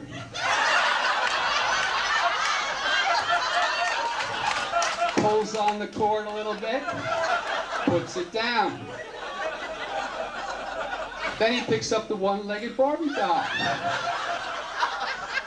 Blows the dust off the hair, puts it down. Finally, he picks up the Zeisses. He's thinking, maybe they're broken. He pulls the, rubs the focal knob, smooth as butter. He says, maybe the glass is busted. He picks them up, he looks through the glass. He can read the expiration date on the Kit Kat bars at the Wawa across the street.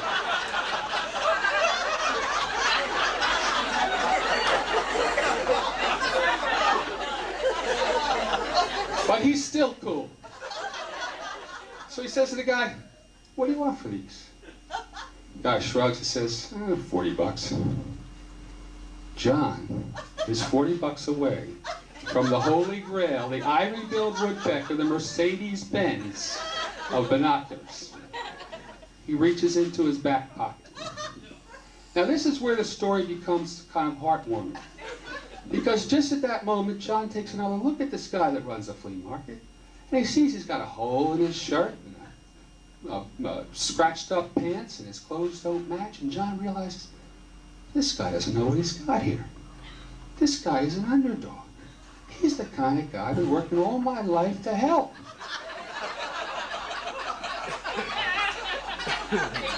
So he reaches into his wallet, he said, "Listen, guy, you said 40, right? I'll give you 5.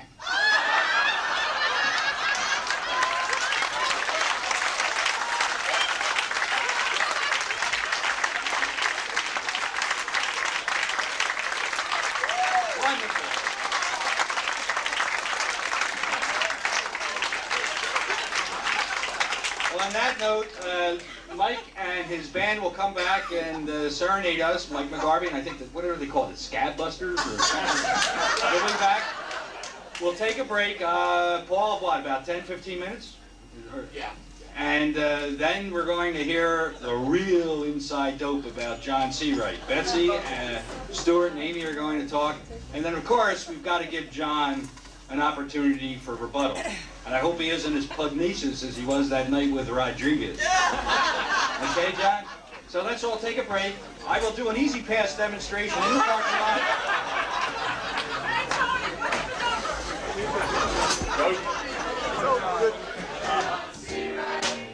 Don't you know he'll fight for you? Look for John Searight. Look for John Searight. If some bad fortune falls you, and you're there on your case, whether it's a grievance or lawsuit, John will draw you an ace. Save him for those desperate times. Look for John Searight. Look for John Searight. He can ring all of K-Wing's chimes. Look for John Searight. Look for John Searight. He will defend all victims. Children's pain will be heard. And when it comes to nature, he's strictly for the birds. So let's all give a rousing cheer.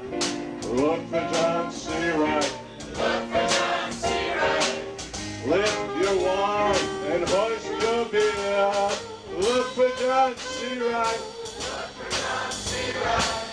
So when you need a champion, a fighter, a colleague, that's he. It's John Searight who stood up for you and me.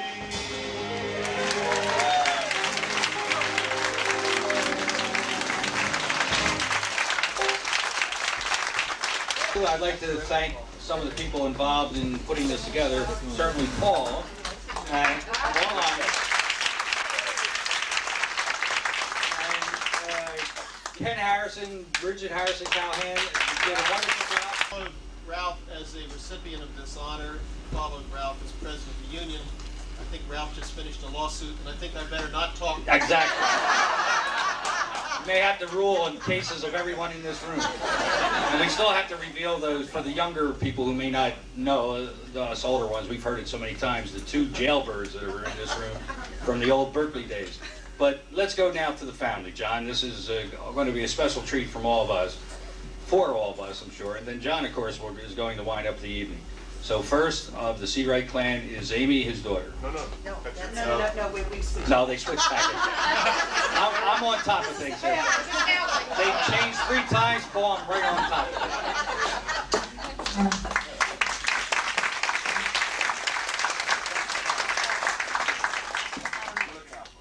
I was hoping to surprise my father by coming home for this event without telling him. So I told him that I was really busy since I was coming home for Thanksgiving next week anyway, and that I couldn't make it. And the plan was I was going to call from the airport and tell him to come pick me up in Atlantic City. So I called him last night at 10 o'clock or 10:15 from the Philly airport and said, "Hey Dad, I'm in Philly and I'm about to get on a plane coming to Atlantic City. Can you come pick me up?" And his response was, "Oh, really? What time does your plane come in?" So this led me to think that there were one of 2 possibilities. Either this was an example of his calm, cool, and collected behavior in an emergency situation, or in this case, surprising circumstances that he hadn't anticipated, and he wanted to get down to brass tacks. What time does your plane come? Or, in fact, he was not surprised at all because he had figured out that there was no way I was going to miss this event, and an opportunity to hear an evening where his friends and colleagues heaped abuse and admiration upon him. And of course, he was right. I wouldn't miss this for the world. So on the plane last night, I was trying to think of a few stories to tell you that would illustrate the ways that my father has had a deep impact on me. And it occurred to me that the impact was not so apparent when I was younger. Like many kids, I was very resistant to taking after my parents. Take, for example, his choice of hobbies, which a lot of people have talked about, was bird watching. He is a bird watcher, or as bird watchers prefer to be called, for reasons I don't understand, a birder.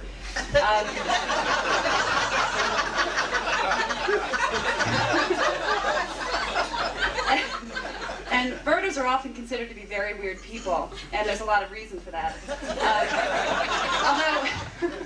Although my brother, Stuart, was converted to birdwatching at a rather young age, I needed no more than to see the parade of goofy hats that would come walking in the door after my father's various shopping expeditions to places like El Abeen and Eddie Bauer, which he would insist he needed all of these hats, very similar to his optical addiction, by the way. He also has a hat addiction, I think.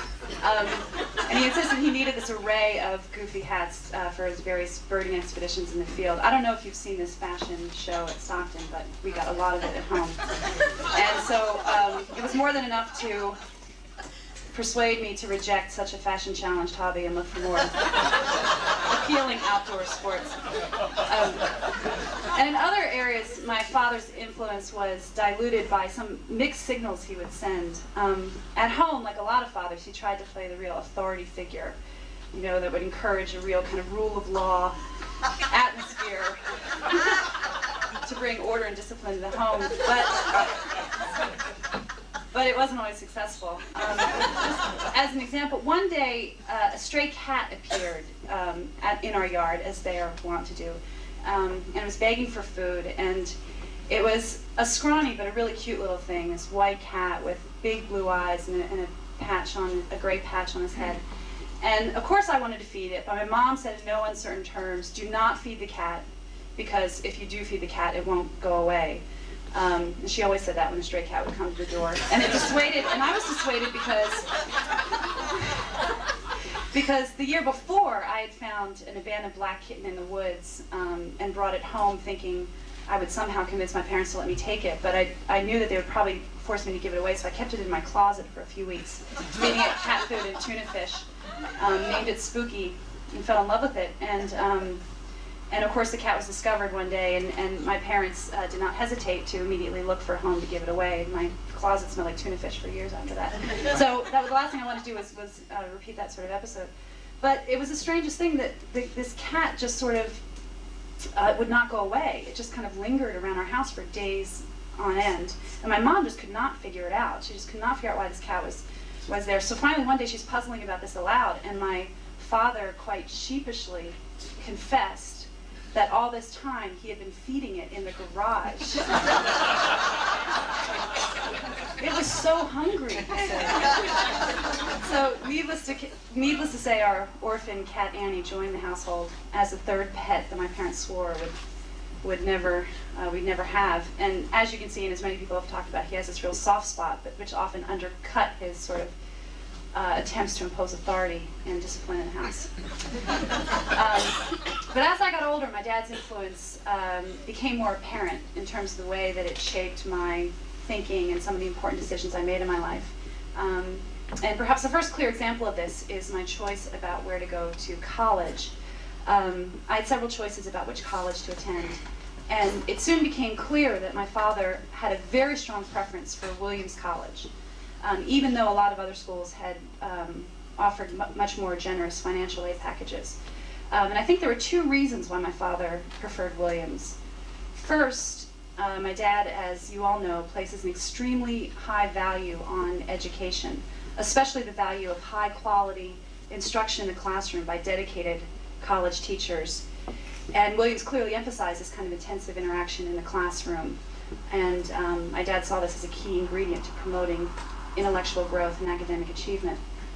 I think the second reason why he so badly wanted me to go to Williams was about 45 minutes down the road, there was this really good Japanese restaurant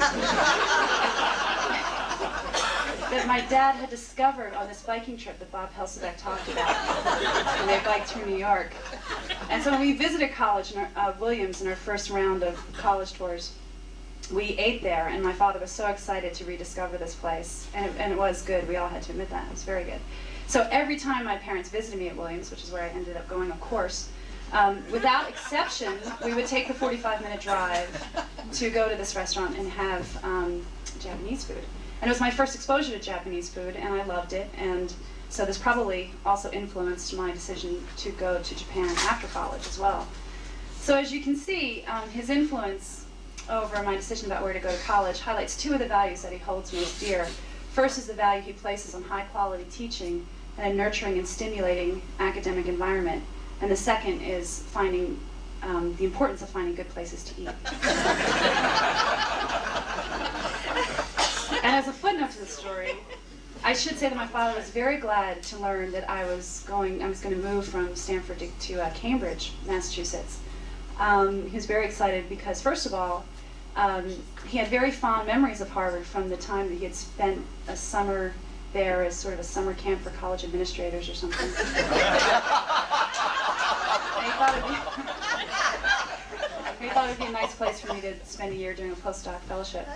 And second, there's a seafood shack about 45 minutes away from Cambridge that makes these really wonderful fried Ipswich clams. It's in Ipswich, Massachusetts. And so sure enough, when my parents paid their first visit to me in Cambridge in September, we went on a trek to Cape Ann so that we could stop on the way back for these Ipswich clams. So the tradition continues. And now I find myself on a path that may well lead to a lifelong career in academia. And I have no doubt that my father, his values and his professional choices, the professional choices he's made, have influenced my own decisions to pursue academics, in a sense, to follow in his footsteps. After all, watching my dad and hearing him talk at the dinner table and other places about his life in Stockton and the fulfillment that he derives of being part of this community, it became clear that an academic institution like Stockton would be an ideal place to pursue a career. A place where one could devote oneself wholly to the higher pursuits of intellectual growth and academic achievement and not get tangled in petty organizational politics.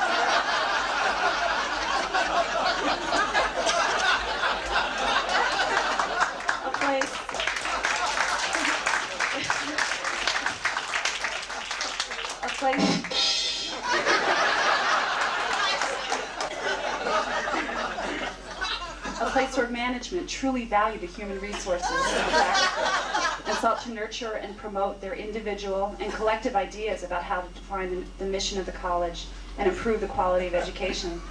Ensure a place where faculty are highly valued for their insight, initiative, and independence. Is there something I'm missing?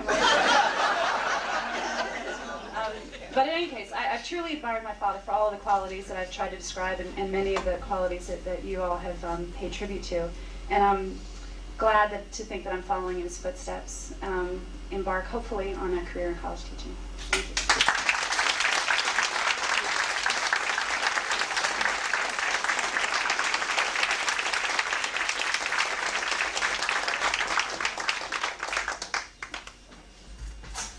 Wow, this has really been wonderful. Everybody's been so funny and well-spoken, and after taking classes at Stockton for about 4 years, I didn't think I'd be this intimidated following most of you. But,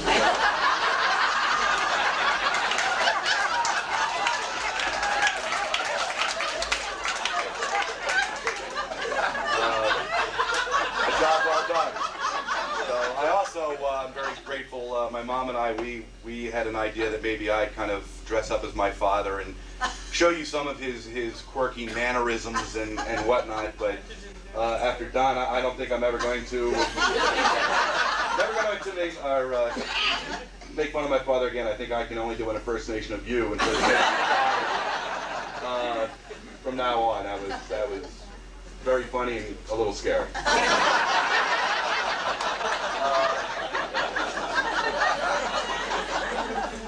I would just like to say how proud I am of my father and how nice it's been to hear all the wonderful things said here tonight.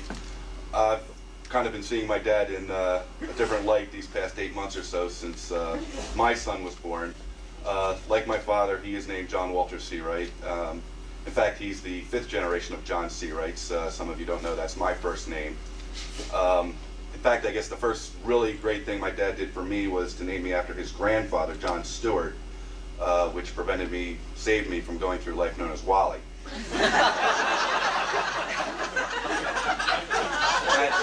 That might have affected my social life a little bit, perhaps. My apologies to any of you who are known as Wally. Anyway, when told of the evening being planned for Dad, I started to list all the wonderful ways he's impacted my life. From all the camping trips we took cross country when I was a child, to his sage advice keeping me on the straight and narrow through my teens, to the little things he does for me to this day, whether it's running an electrical wire through the walls of my house, asking him to keep an eye out for something I need that he might find at a flea market that he'd never let me buy for new, or helping my mother with daycare for little John. I feel very lucky and very proud he's my father. But Dad's influenced me in my life a lot more than actions and advice. Inevitably, heredity and environment have left more of him within me than I probably care to admit. Mannerisms, values, personality traits, unfortunately they seem to show through more and more every day on some of those. Quite often to both my mom's and my wife's utter amazement and amusement. Unlike my sister, I'm a little bit of the black sheep of the family. Everybody, a lot of you here are liberal arts people. You can talk very well and in prose. I'm more of a numbers person, an engineer, mathematician, computers, what have you. So it's the way I came up with trying to think of everything that Dad's done for me is I came up with an enumerated list. So in the spirit of David Letterman, I'd like to try to leave you with the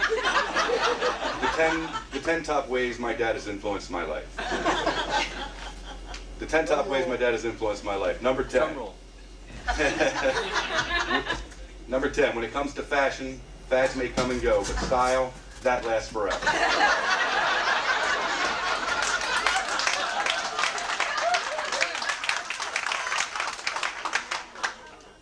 Number 9, he showed me it's all right to be left-handed.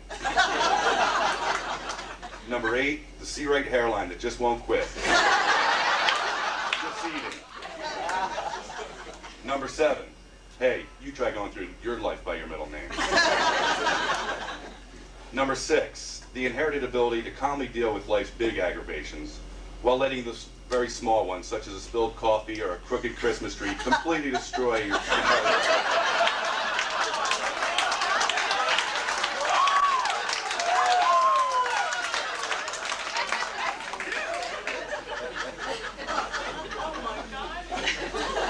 Number 5, I got to see America through the back of a station wagon.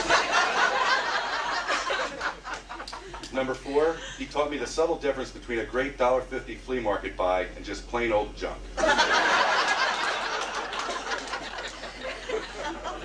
Number 3, a diploma from Stockton State College, which I believe was located somewhere in California at the time.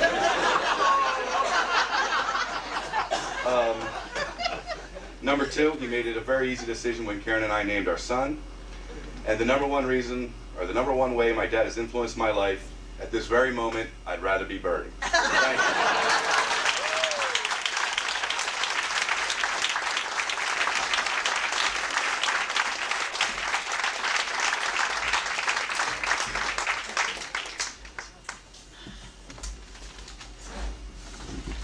you. When John first told me about this event coming up, he said that he was not like Ralph. He wasn't so easy to roast.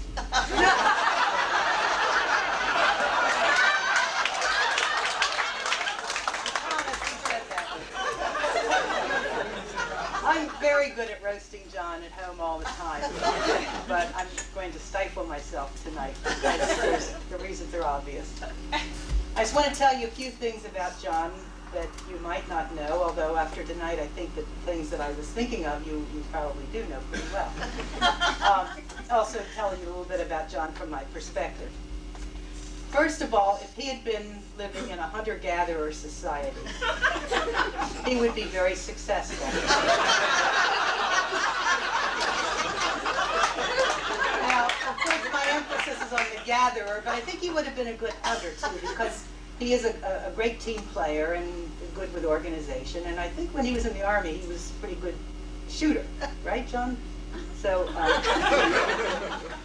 but gathering, he does gather, especially every Saturday and every Sunday. Now, a lot of you have exaggerated, I know, but I'm not. Every Saturday and every Sunday, he goes to the flea market. He covers the yard sales. He may go to Cobweb Corner. Until recently, this is a sad note, he always went to the chicken coop, Ken Smith's chicken coop, and Ken Smith has just died, and John has a hole in his life. He also goes to stores a lot, especially when he's stressed or bored. And he has a stream of things coming in from catalogs, most of which he sends back.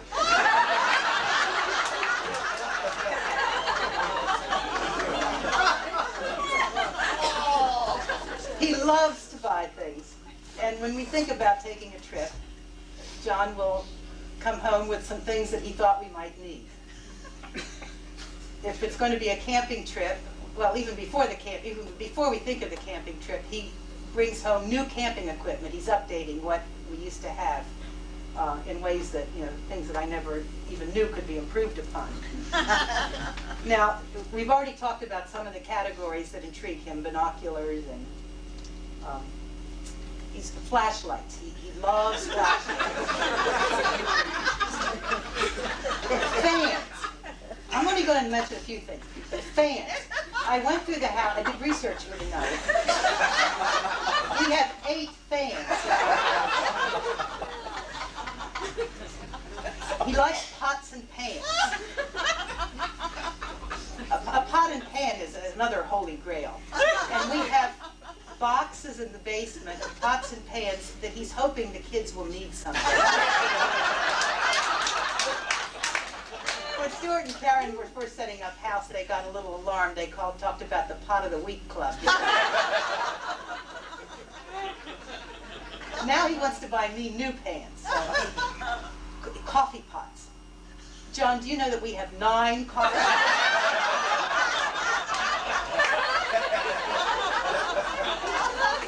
And teapots. I don't know where this came from, but lately he's been buying teapots. Amy wanted a teapot, so he's purchased 3 teapots since she first said that he wanted one. He has enough shoes for 2 more lives. Here's an interesting little tidbit about John. He loves pocket knives. He hasn't bought any in a while. He has a lot. John, 99% of the time, will have a pocket knife in his pants. It's very useful. John, prove me right. Do you have a pocket knife with you tonight? Actually, I don't. Are you sure? There's a reason. He consciously made a decision not to bring his pocket knife. He felt safe.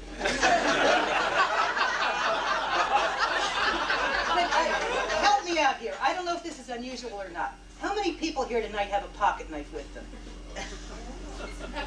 Okay. This is a really frightening part. About 5%. All right. All right. John also trash picks. We've often acquired things because of his very careful, watchful eye. By the way, John, what's that iron thing in the trunk of the Toyota? It's a pry bar. Where did you get it?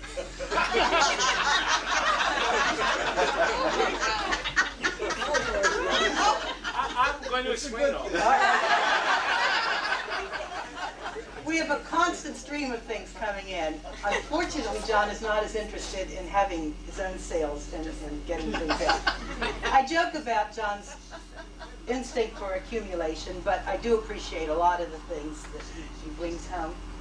I want to suggest that if any of you are looking for something, a good price on something secondhand, let John know about it and he can look around for you. He likes this. And I think that if he does retire, it will help him to have something useful to do.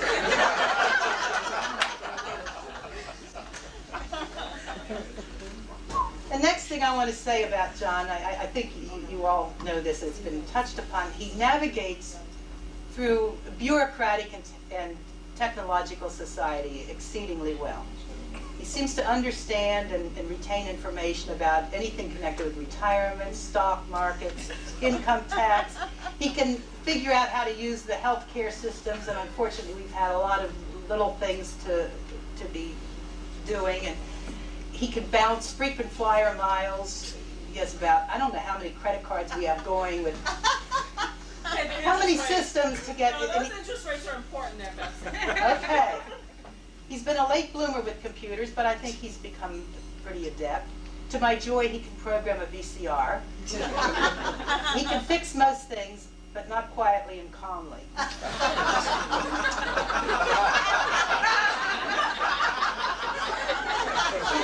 He's also very good at seeing the social and ethical implications in a given situation, and he very quickly and easily gets a clear and unwavering vision of the right thing to do.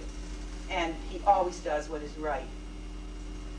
Many of you here tonight have called upon John for advice on any one of these areas and more. And I think John appreciates being asked. I think it validates him. I said the word wrong. Years ago, before Stockton, we had a friend who said that when you hear the phrase in a legal situation, what a rational person would do, I always think of John as the perfect rational man. And I think this aspect of John is what he meant. The last thing I want to say about John is he does not change. Now, in appearance, there's been a minor loss of hair. And if you look at the pictures there, I had forgotten about the long black beard. But for the most part, he is consistent. He dresses today the same as he did when I met him in 1959. But, the essential dress, beans, moccasins, Penny's undershirts, white wool socks, roomy pants. Actually, there has been a significant change. His beans moccasins now compete with Birkenstock sandals. After about 3 years of buying sandals, wearing them around the house for a little bit, and deciding that they weren't for him, and returning them, about a year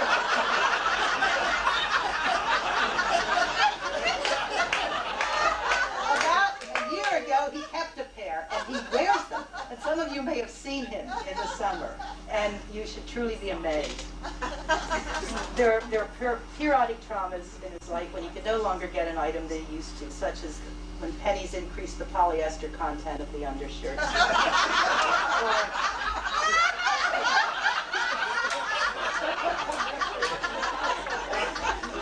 Or Land's End reduced the rise of the trousers that he liked. For a short time, he couldn't find pants big enough to be comfortable. And he discovered that it was because teenage boys were buying them up for the hip-hop style. You can see he was ahead of his time. Sherm Leibovitz isn't here tonight, unless I didn't see him. Right? I'm so sorry. Years ago, Sherm told John, in a very fatherly way, that John would look better if he wore tighter-fitting pants. And John came home and told me about this and thought that it was very funny. John doesn't change.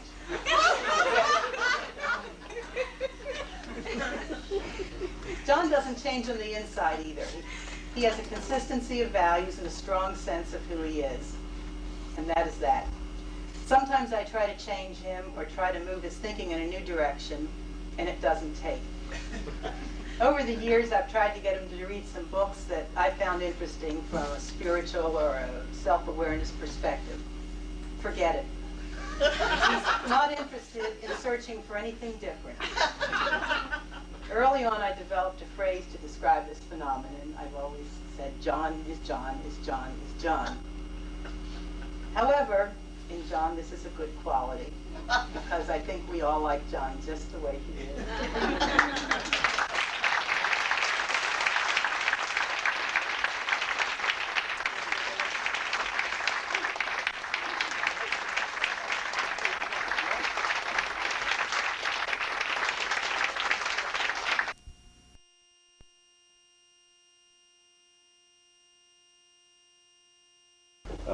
I have a kind of a, actually, is Jack here? Where's Jack? Jack Connor? Jack, can you come up here for a second? I actually particularly want Jack to present this first award for John. I'm increasingly concluding that Jack is the great storyteller of not only Stockton, but of South Jersey. But I thought this award was particularly something that that Jack might want to present to John. I'm keeping it, you're not getting it. Ah! The Birdman of Absecon. The Birdman of Absecon, John Searight.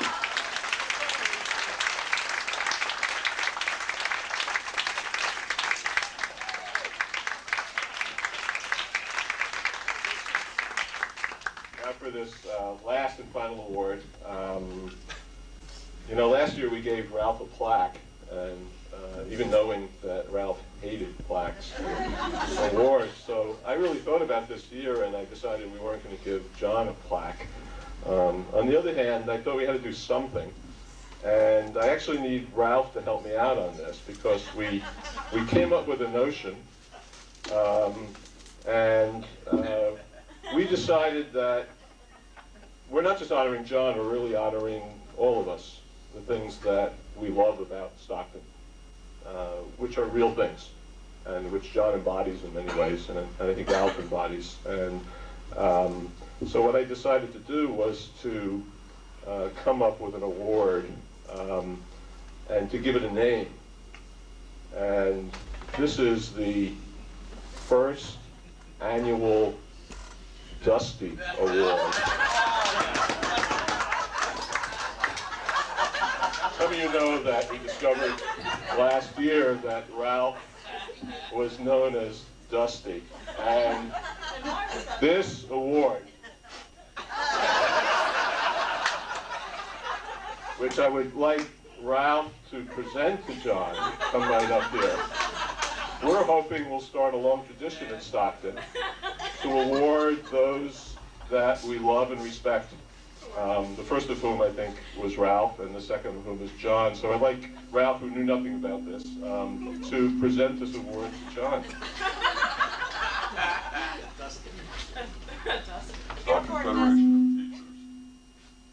Stockton Federation of Teachers, first annual Dusty. John Searight. A friend to colleagues, students, nature, birds, and all children. Second annual Toast and Roast Dinner, November 21, 1990. Yeah.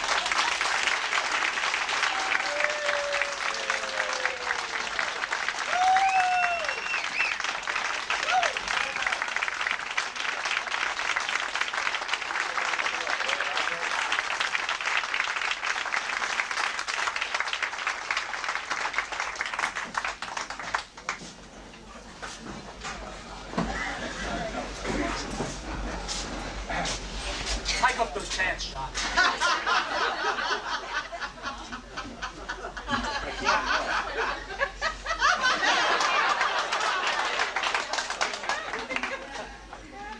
Oh, wow. Song, we working? Yeah. This is going to be a bit difficult for me. I have a few things prepared, and as many of you have commented on, I've been taking some notes. I'm just not sure if I'm going to be able to respond to everyone who has something to say tonight. And I am actually quite touched and rather emotional as this has built toward the end. And of course, hearing from my family was particularly meaningful to me. Although Betsy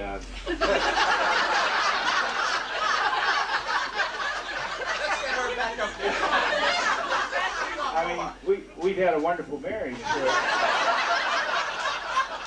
for 38 years, but I never quite heard her like she was tonight, at least in public, and been taken aback with it. By the way, the pocket knife, she's quite right, and those of you who know me in certain moments know that I almost always have a pocket knife. In fact, sometimes when I was chairing the faculty review committee, I had this one knife in particular that you could sort of spin, and it would just make a very interesting little spin on the table, and I used to do that. And I almost always have a knife, but I don't have one tonight. And you know, aside from walking in and greeting Helen Walsh as Joe, I think that was really an indicator of the fact that I was just a bit nervous, a bit apprehensive about this, so that I forgot my knife. As far as the other things with respect to hunting and gathering, I might come back to those, but I think I'll leave those alone for the moment. But we'll see if I can come back to those. Let me begin first by just being very honest with you. I'm really overwhelmed by this event this evening, by what you have said, both the humor and the thoughts of appreciation. It's really touched me. I want to thank you all from the bottom of my heart. It really has meant a lot, and it's something I'll treasure. It's something I'll always have with me. And just thanks a lot, folks. It's really been great, and I really appreciate the remarks that have been said, and I appreciate just all of your company and all of your presence. It's been a wonderful evening. And I think as last year when we did this for Ralph, what we also find out in this kind of an event is that we have such a richness in this institution, especially in our faculty, and also in our staff. And it's really something to be valued and treasured. And it has been a struggle, and that's been commented on by many folks. And in fact, of course, our union is here and has sponsored this, but the union is what it is because of that struggle. And I just again want to say thank you very much to all of you, and especially to the union, to our president, Mike McGarvey, to Paul and Ralph and Cindy, Ken and Bridget for the food. Really appreciate it. Also want to thank my program colleagues, several of whom are here tonight. I know, of course, Paul, Diane Falk, Judy Sames was here. because they've been putting up with me this year, and this has been a sort of an unusual year, this transition year. You've heard references to it. It's actually, it has another name as well, which anybody who's connected with our college and understands our president can appreciate. This actually was in the Board of Trustees resolution about these folks in transition, but this is my exceptional year 2.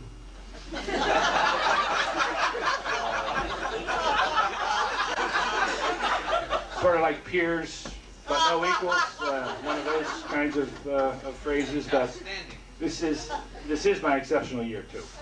And I appreciate my colleagues for sort of putting up with it, because I have been, I have not been as regular as I used to be with as far as coming in, and my teaching. I'm not teaching class, so I'm doing some other things for the program. But I appreciate you all. I appreciate that you've been putting up with this.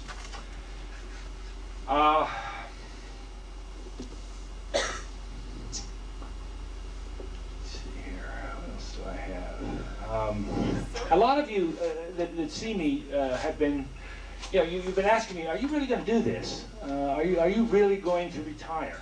And I give most of you a pretty straightforward answer, and I say yes, it's going to happen. And I say I'm a little ambivalent about it. Times I wonder. And some of you are a little more direct. You say, John, you're nuts. You're crazy. You shouldn't be doing this. You have the best job in America right now. You don't have to be in here every day. And what are you doing this for? Are you really going to do it? Let me tell you, I ask myself that question a lot, more than you may expect. Am I really going to do this? And I think I am. I plan to do it. And I think if you've gotten a sense of, especially from what my family said about me, it's going to happen. I am, in fact, going to do it. At least if Alan Greenspan does the right thing over the next several months, I'm in fact going to do it.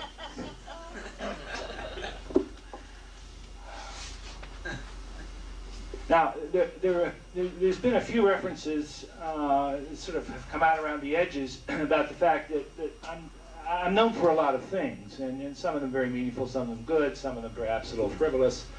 One of the things I'm not known for is giving a fast-moving, funny speech. And there even are a few in this room who suggest that I might even be a bit boring. So I hope you'll bear with me here as I struggle to get through this. And it may be a bit boring, but that's the way it's going to have to be.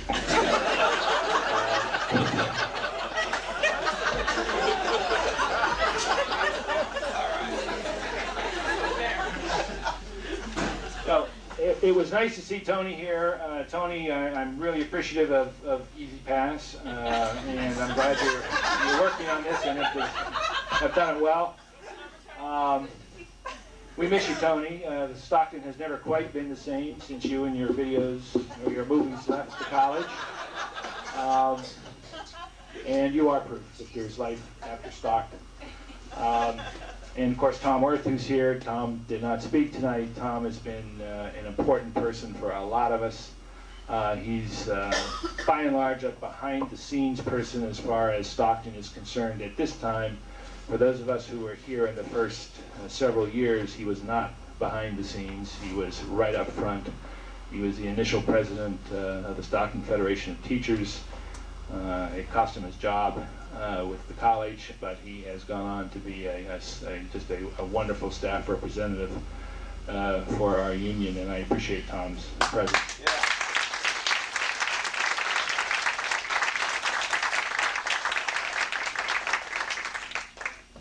Joe Walsh, thanks for your remarks. I really do appreciate the fact that you knew that I was making all these trips upstate on your behalf so that you could get that book started.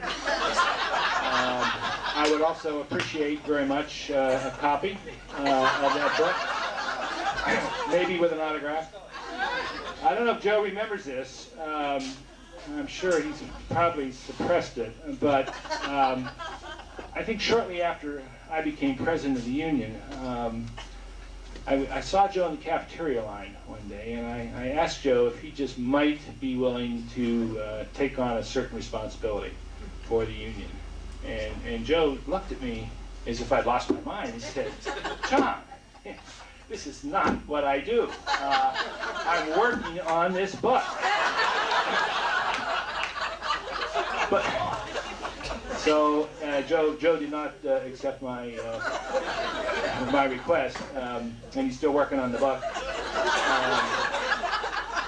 But he's been, as all of you know, on the faculty and staff. Joe's been a constant presence and stands up when somebody needs to stand up, and articulates very well what we are all about at Stockton. Paul Gallagher, he's an interesting fellow. He is an attorney. He hasn't represented Ralph yet. I appreciate Paul's remarks.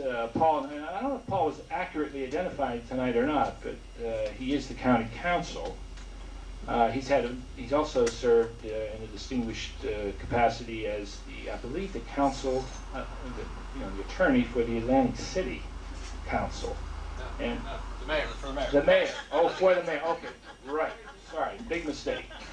Still, I never quite understood how you did that job. County council I can understand, but Paul's been a friend and a colleague, and we've been on we've had a lot of interesting meetings together, and I thank Paul for coming. Penny Dugan and her attempt to imitate how I dress. Penny, a lot of the time you actually do sort of look like me.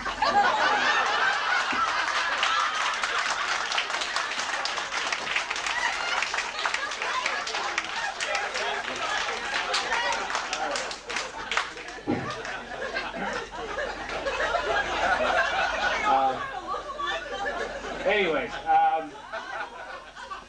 Diane Falk, I've had a lot of things done to me over the years. I've never had a social assessment that I'm aware of, and that was quite interesting. Rather accurate too, but that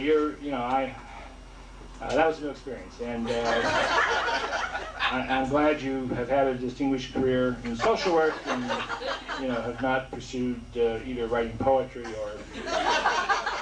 or singing.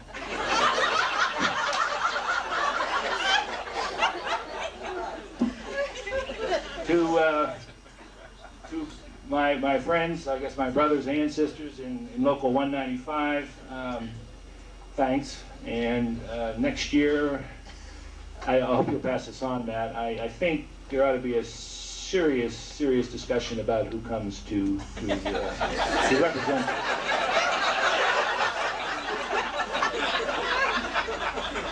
If you think I'm the lefty on this faculty,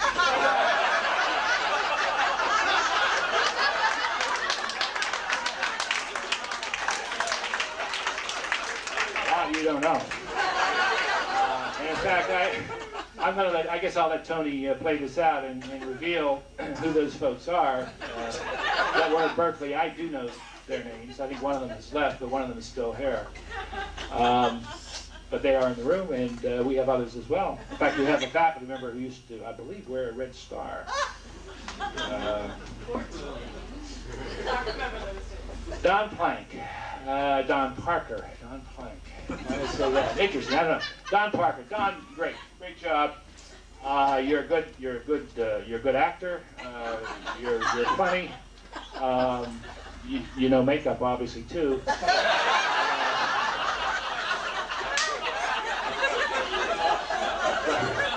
But this is a little bit of an inside sort of thing here. So Don, you have to bear with me on this, but Don really did make a serious mistake in becoming a president and CEO. I did my best. I wanted him to remain an executive director for the reasons that he touched upon. And I was reminded of this, I think, at our last meeting, when somebody from the administration, it was not Don though, I don't believe that did this, but somebody in fact began talking, now I'm going to forget this, but I know the term was customers, but there was another term used. Do you remember that, Don, what was used? And it just startled me to think here we are on the board of this agency and we're talking about customers and something else, but I actually forget what it was. But Don's a good guy, and he's done a lot in the field of human services and mental health in this county. He still should be the executive director of Atlantic Care Behavioral Health. And by the way, those binoculars that you had, those little binoculars, I'll talk to you about those after.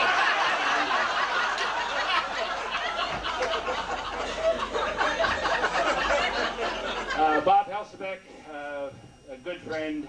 Bob and Vicki, over 25 years, we have done a lot of wonderful things together. Appreciate very much the time that we've had. Camping with Bob and Vicki is an experience, and I think I'll maybe just kind of leave it go at that. But you know, I've had to help out a bit with ideas about equipment and the kind of skills that one needs to survive in the woods and so forth. But anyways, Bob, I really do appreciate your remarks. You didn't tonight introduce any, you didn't quote any articles from earlier journals going back to St. Lawrence when you were there. And you didn't offer any models either that we could think about.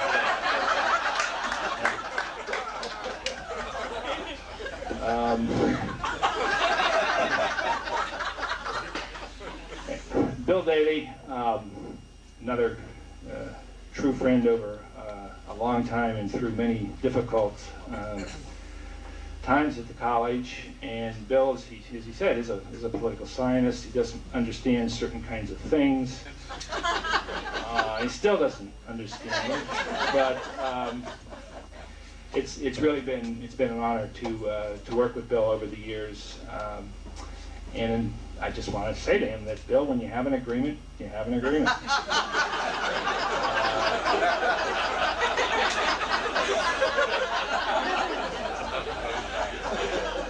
Stephanie Hand, it was wonderful to hear from Stephanie. Stephanie was a student in a class of mine, 4 years ago, Stephanie? 5 years ago? It was a wonderful class. Stephanie was a wonderful person in that class. And she's gone on to have real success at Atlantic Care Behavioral Health. I think she's moving on into the medical center in a supervisory administrative capacity. And Stephanie brings a lot to that position. I think not only in her social work training, I think, as I recall, didn't she used to run around with ambulances? And maybe you still do, and that's why you're going to the hospital. I'm not sure, but you know, occasionally I think she even might have. I'm not sure of this, but occasionally I think she might, when she was in class, like she had odd uniforms on or something for this EMT business. But anyways, thanks, Stephanie, for your remarks. Appreciate them. Ralph. We have gone. We do go back, and we have been through an awful lot here, and again, a lot that's been difficult and contentious, and sometimes very ugly.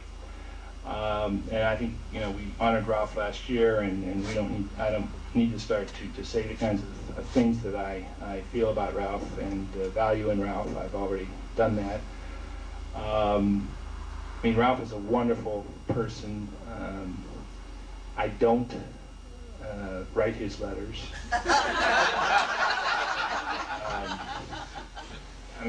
Ralph has a way of of expressing things and stating them was not the way, certainly it's not my writing.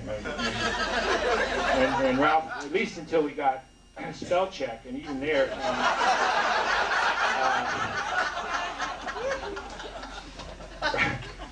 Ralph wrote some remarkable statements with spellings like you wouldn't believe.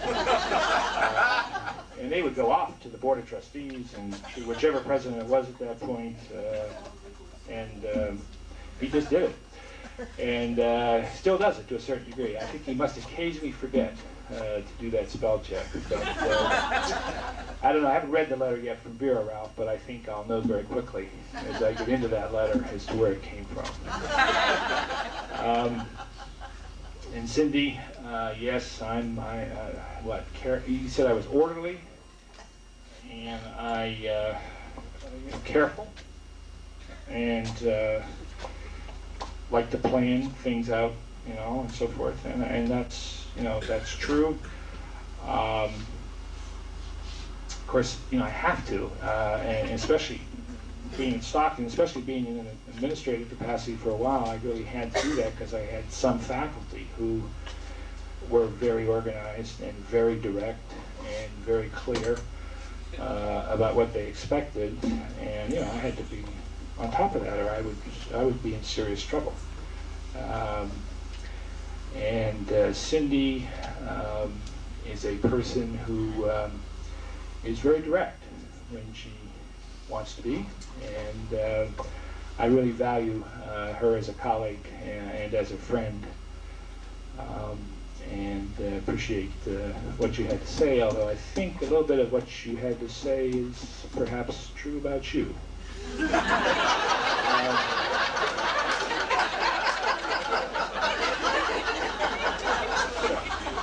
Okay.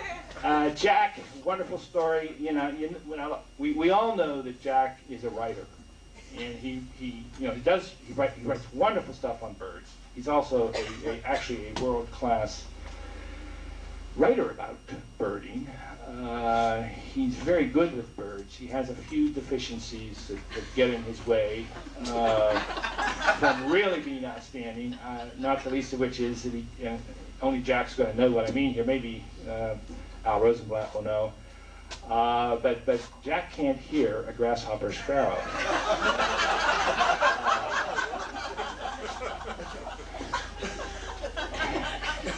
And that's unfortunate.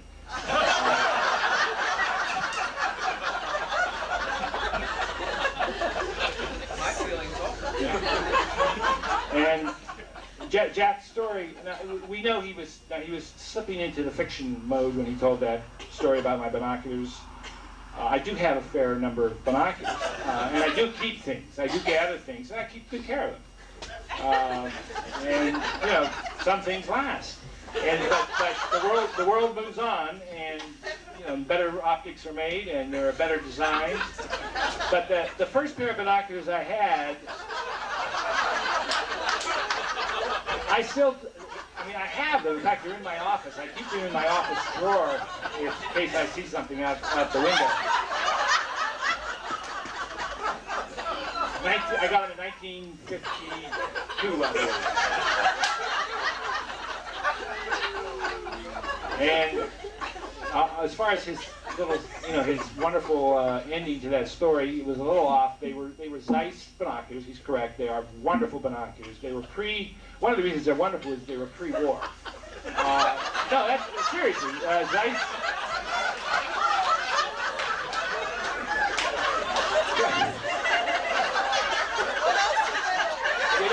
You don't understand. The Carl Zeiss factory was in East Germany, so this is after the war. It's very important. They were pre-war binoculars, wonderful binoculars. And the world of the flea market is a tough world.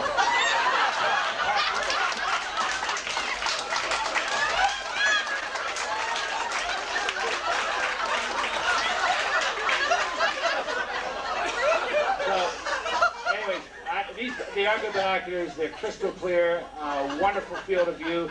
The guy wanted $50 for them, and I got him for $40. John, can you tell us a little more about it? Okay.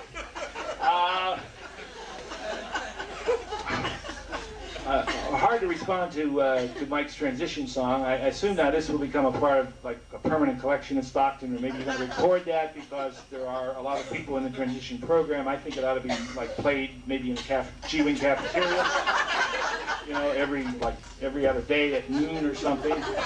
But great song, Mike. He's got a pretty good voice too. Pretty good voice, but very nice and accurate.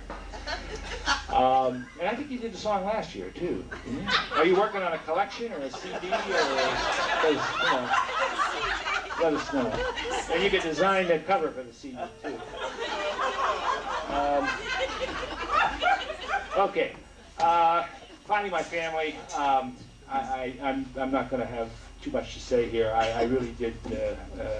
I was quite touched by what you all said. Amy is, as she indicated, on the sort of the cusp here of an academic career. She's entering the job market, and please don't talk to Amy at the end of this meeting, any of you from the faculty. But she's starting a search for a job, and it's nice to see.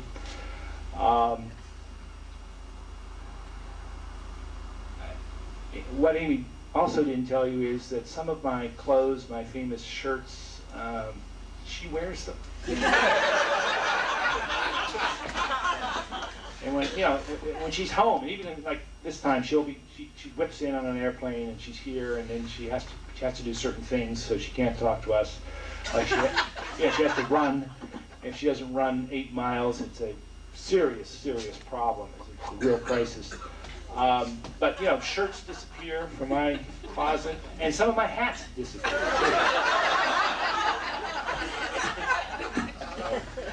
Anyways, and Stuart, yes, Stuart, he is a numbers guy. Stuart is sometimes very proud of that, and he does help me out actually. If Ken Tompkins isn't available, or if I feel guilty in calling Ken because I've called him too many times about the computer, I call Stuart. In fact, oftentimes I just call Stu, or when Stu's over at our house, and he's a wonderful help on the computer, and that's really great.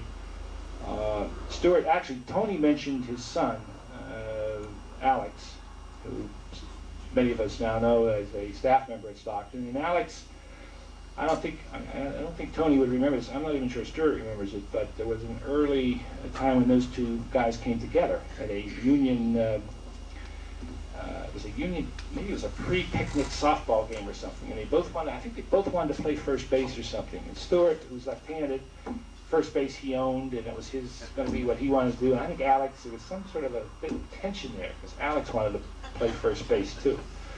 But it's interesting now. Here they are, both Stockton graduates, both in the community, both stayed here. Alex at Stockton, Stu at FAA. And Stuart thinks he's a birder. He's working at it. Got a ways to go. I still call them binoculars. And of course, Betsy said what she said about me, and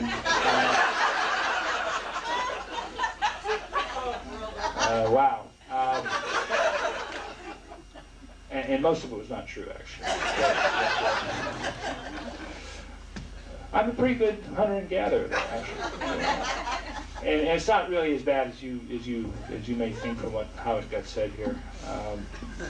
But I do give interesting things, and do sort of. I guess it's kind of a repetitious behavior or something. I mean, I just kind of go out and get another one. I don't know what that is. I really don't know what to make of that.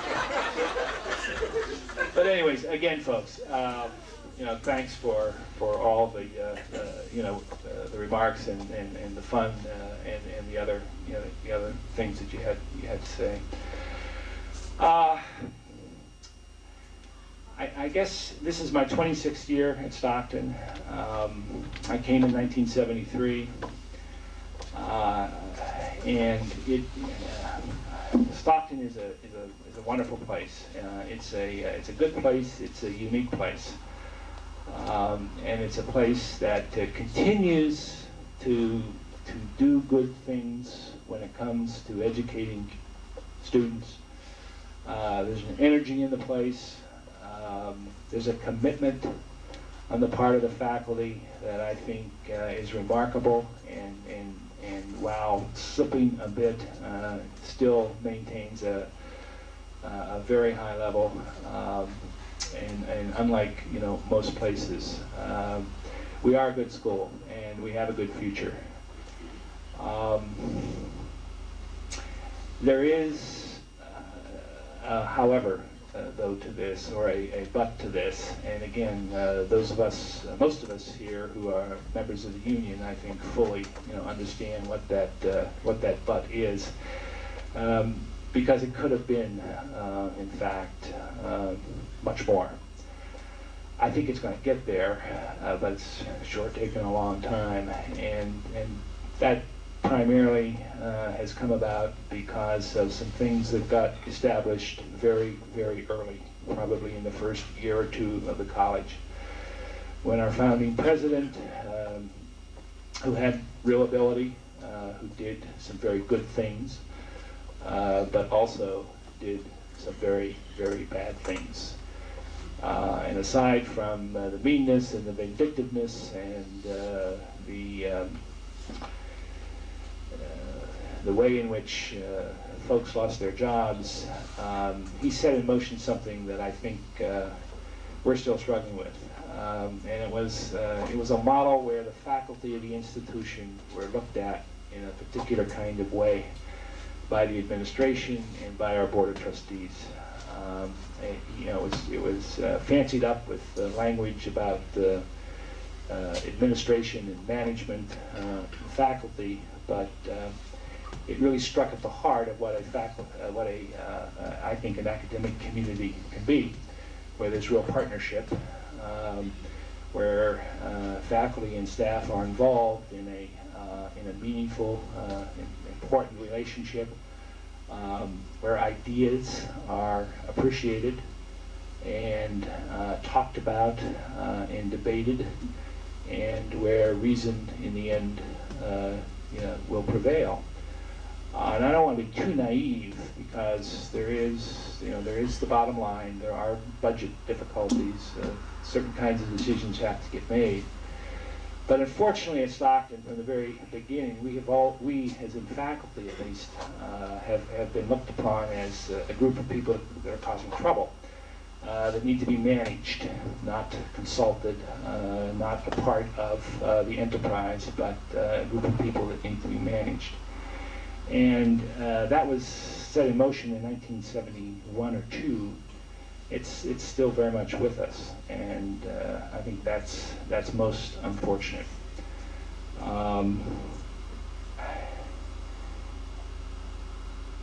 I've been a part of the administration through some of my time at Stockton, and academic administrators have important things to do, and they have to make some decisions that we don't like as faculty. But there needs to be more exchange, more trust, more honest and open debate among us as a community, or we're just going to continue to struggle to succeed, almost in spite of ourselves. And I really hope that that eventually is going to come to an end.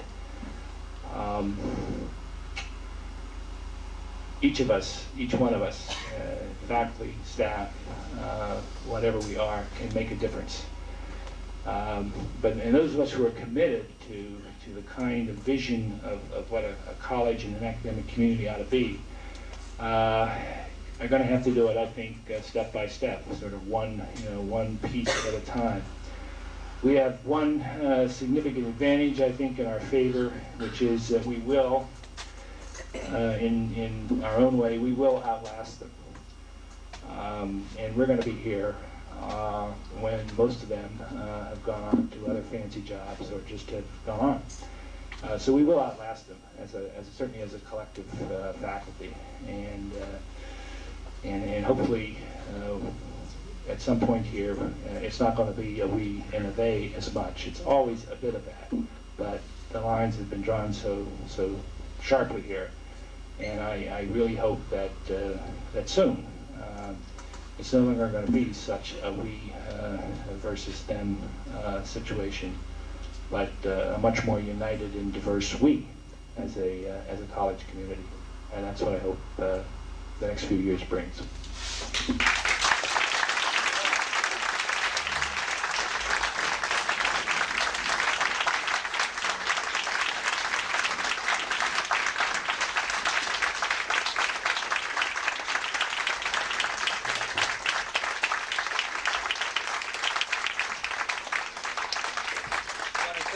Thank you all. John, we love you, and stay retired, John. Go out there and do some birding and bee hunting and so forth. Those of you who may be curious, the old-timers already know who they are. The two people were Al Steinberg, and the second one is a real surprise, Fred Mentz. No, I'm sorry. It wasn't Fred. He in fact has left. Dick Colby. And he wanted me to make it clear that he was not technically in jail. He was in a holding pen overnight. That's where he got it. Thank you all for coming. Paul's going to end. In about 10 minutes, we'll take a break and we'll start the 3rd annual Stockton Roast. Just very briefly, I know people are very patient about the time. We got a lot of people here. There's a lot of people suffering in Nicaragua and Honduras. And we're a union, and we're a sizable group of people. And what I would like to do is just have a couple of people like Ralph and Ken maybe to pass this around, and I've already been in contact with the American Friends Service Committee in Philadelphia, and we can donate some money, which is even more than anything. I know it's putting a hit on you, but it's a good hit, because we're very fortunate both to have John and other things. But I come from an old Jewish tradition. You get a crowd and you hawk for the money. So please give what you can, and following that, I think the band's going to play a little bit so people can stick around and maybe dance a little bit. And thank you for coming very much.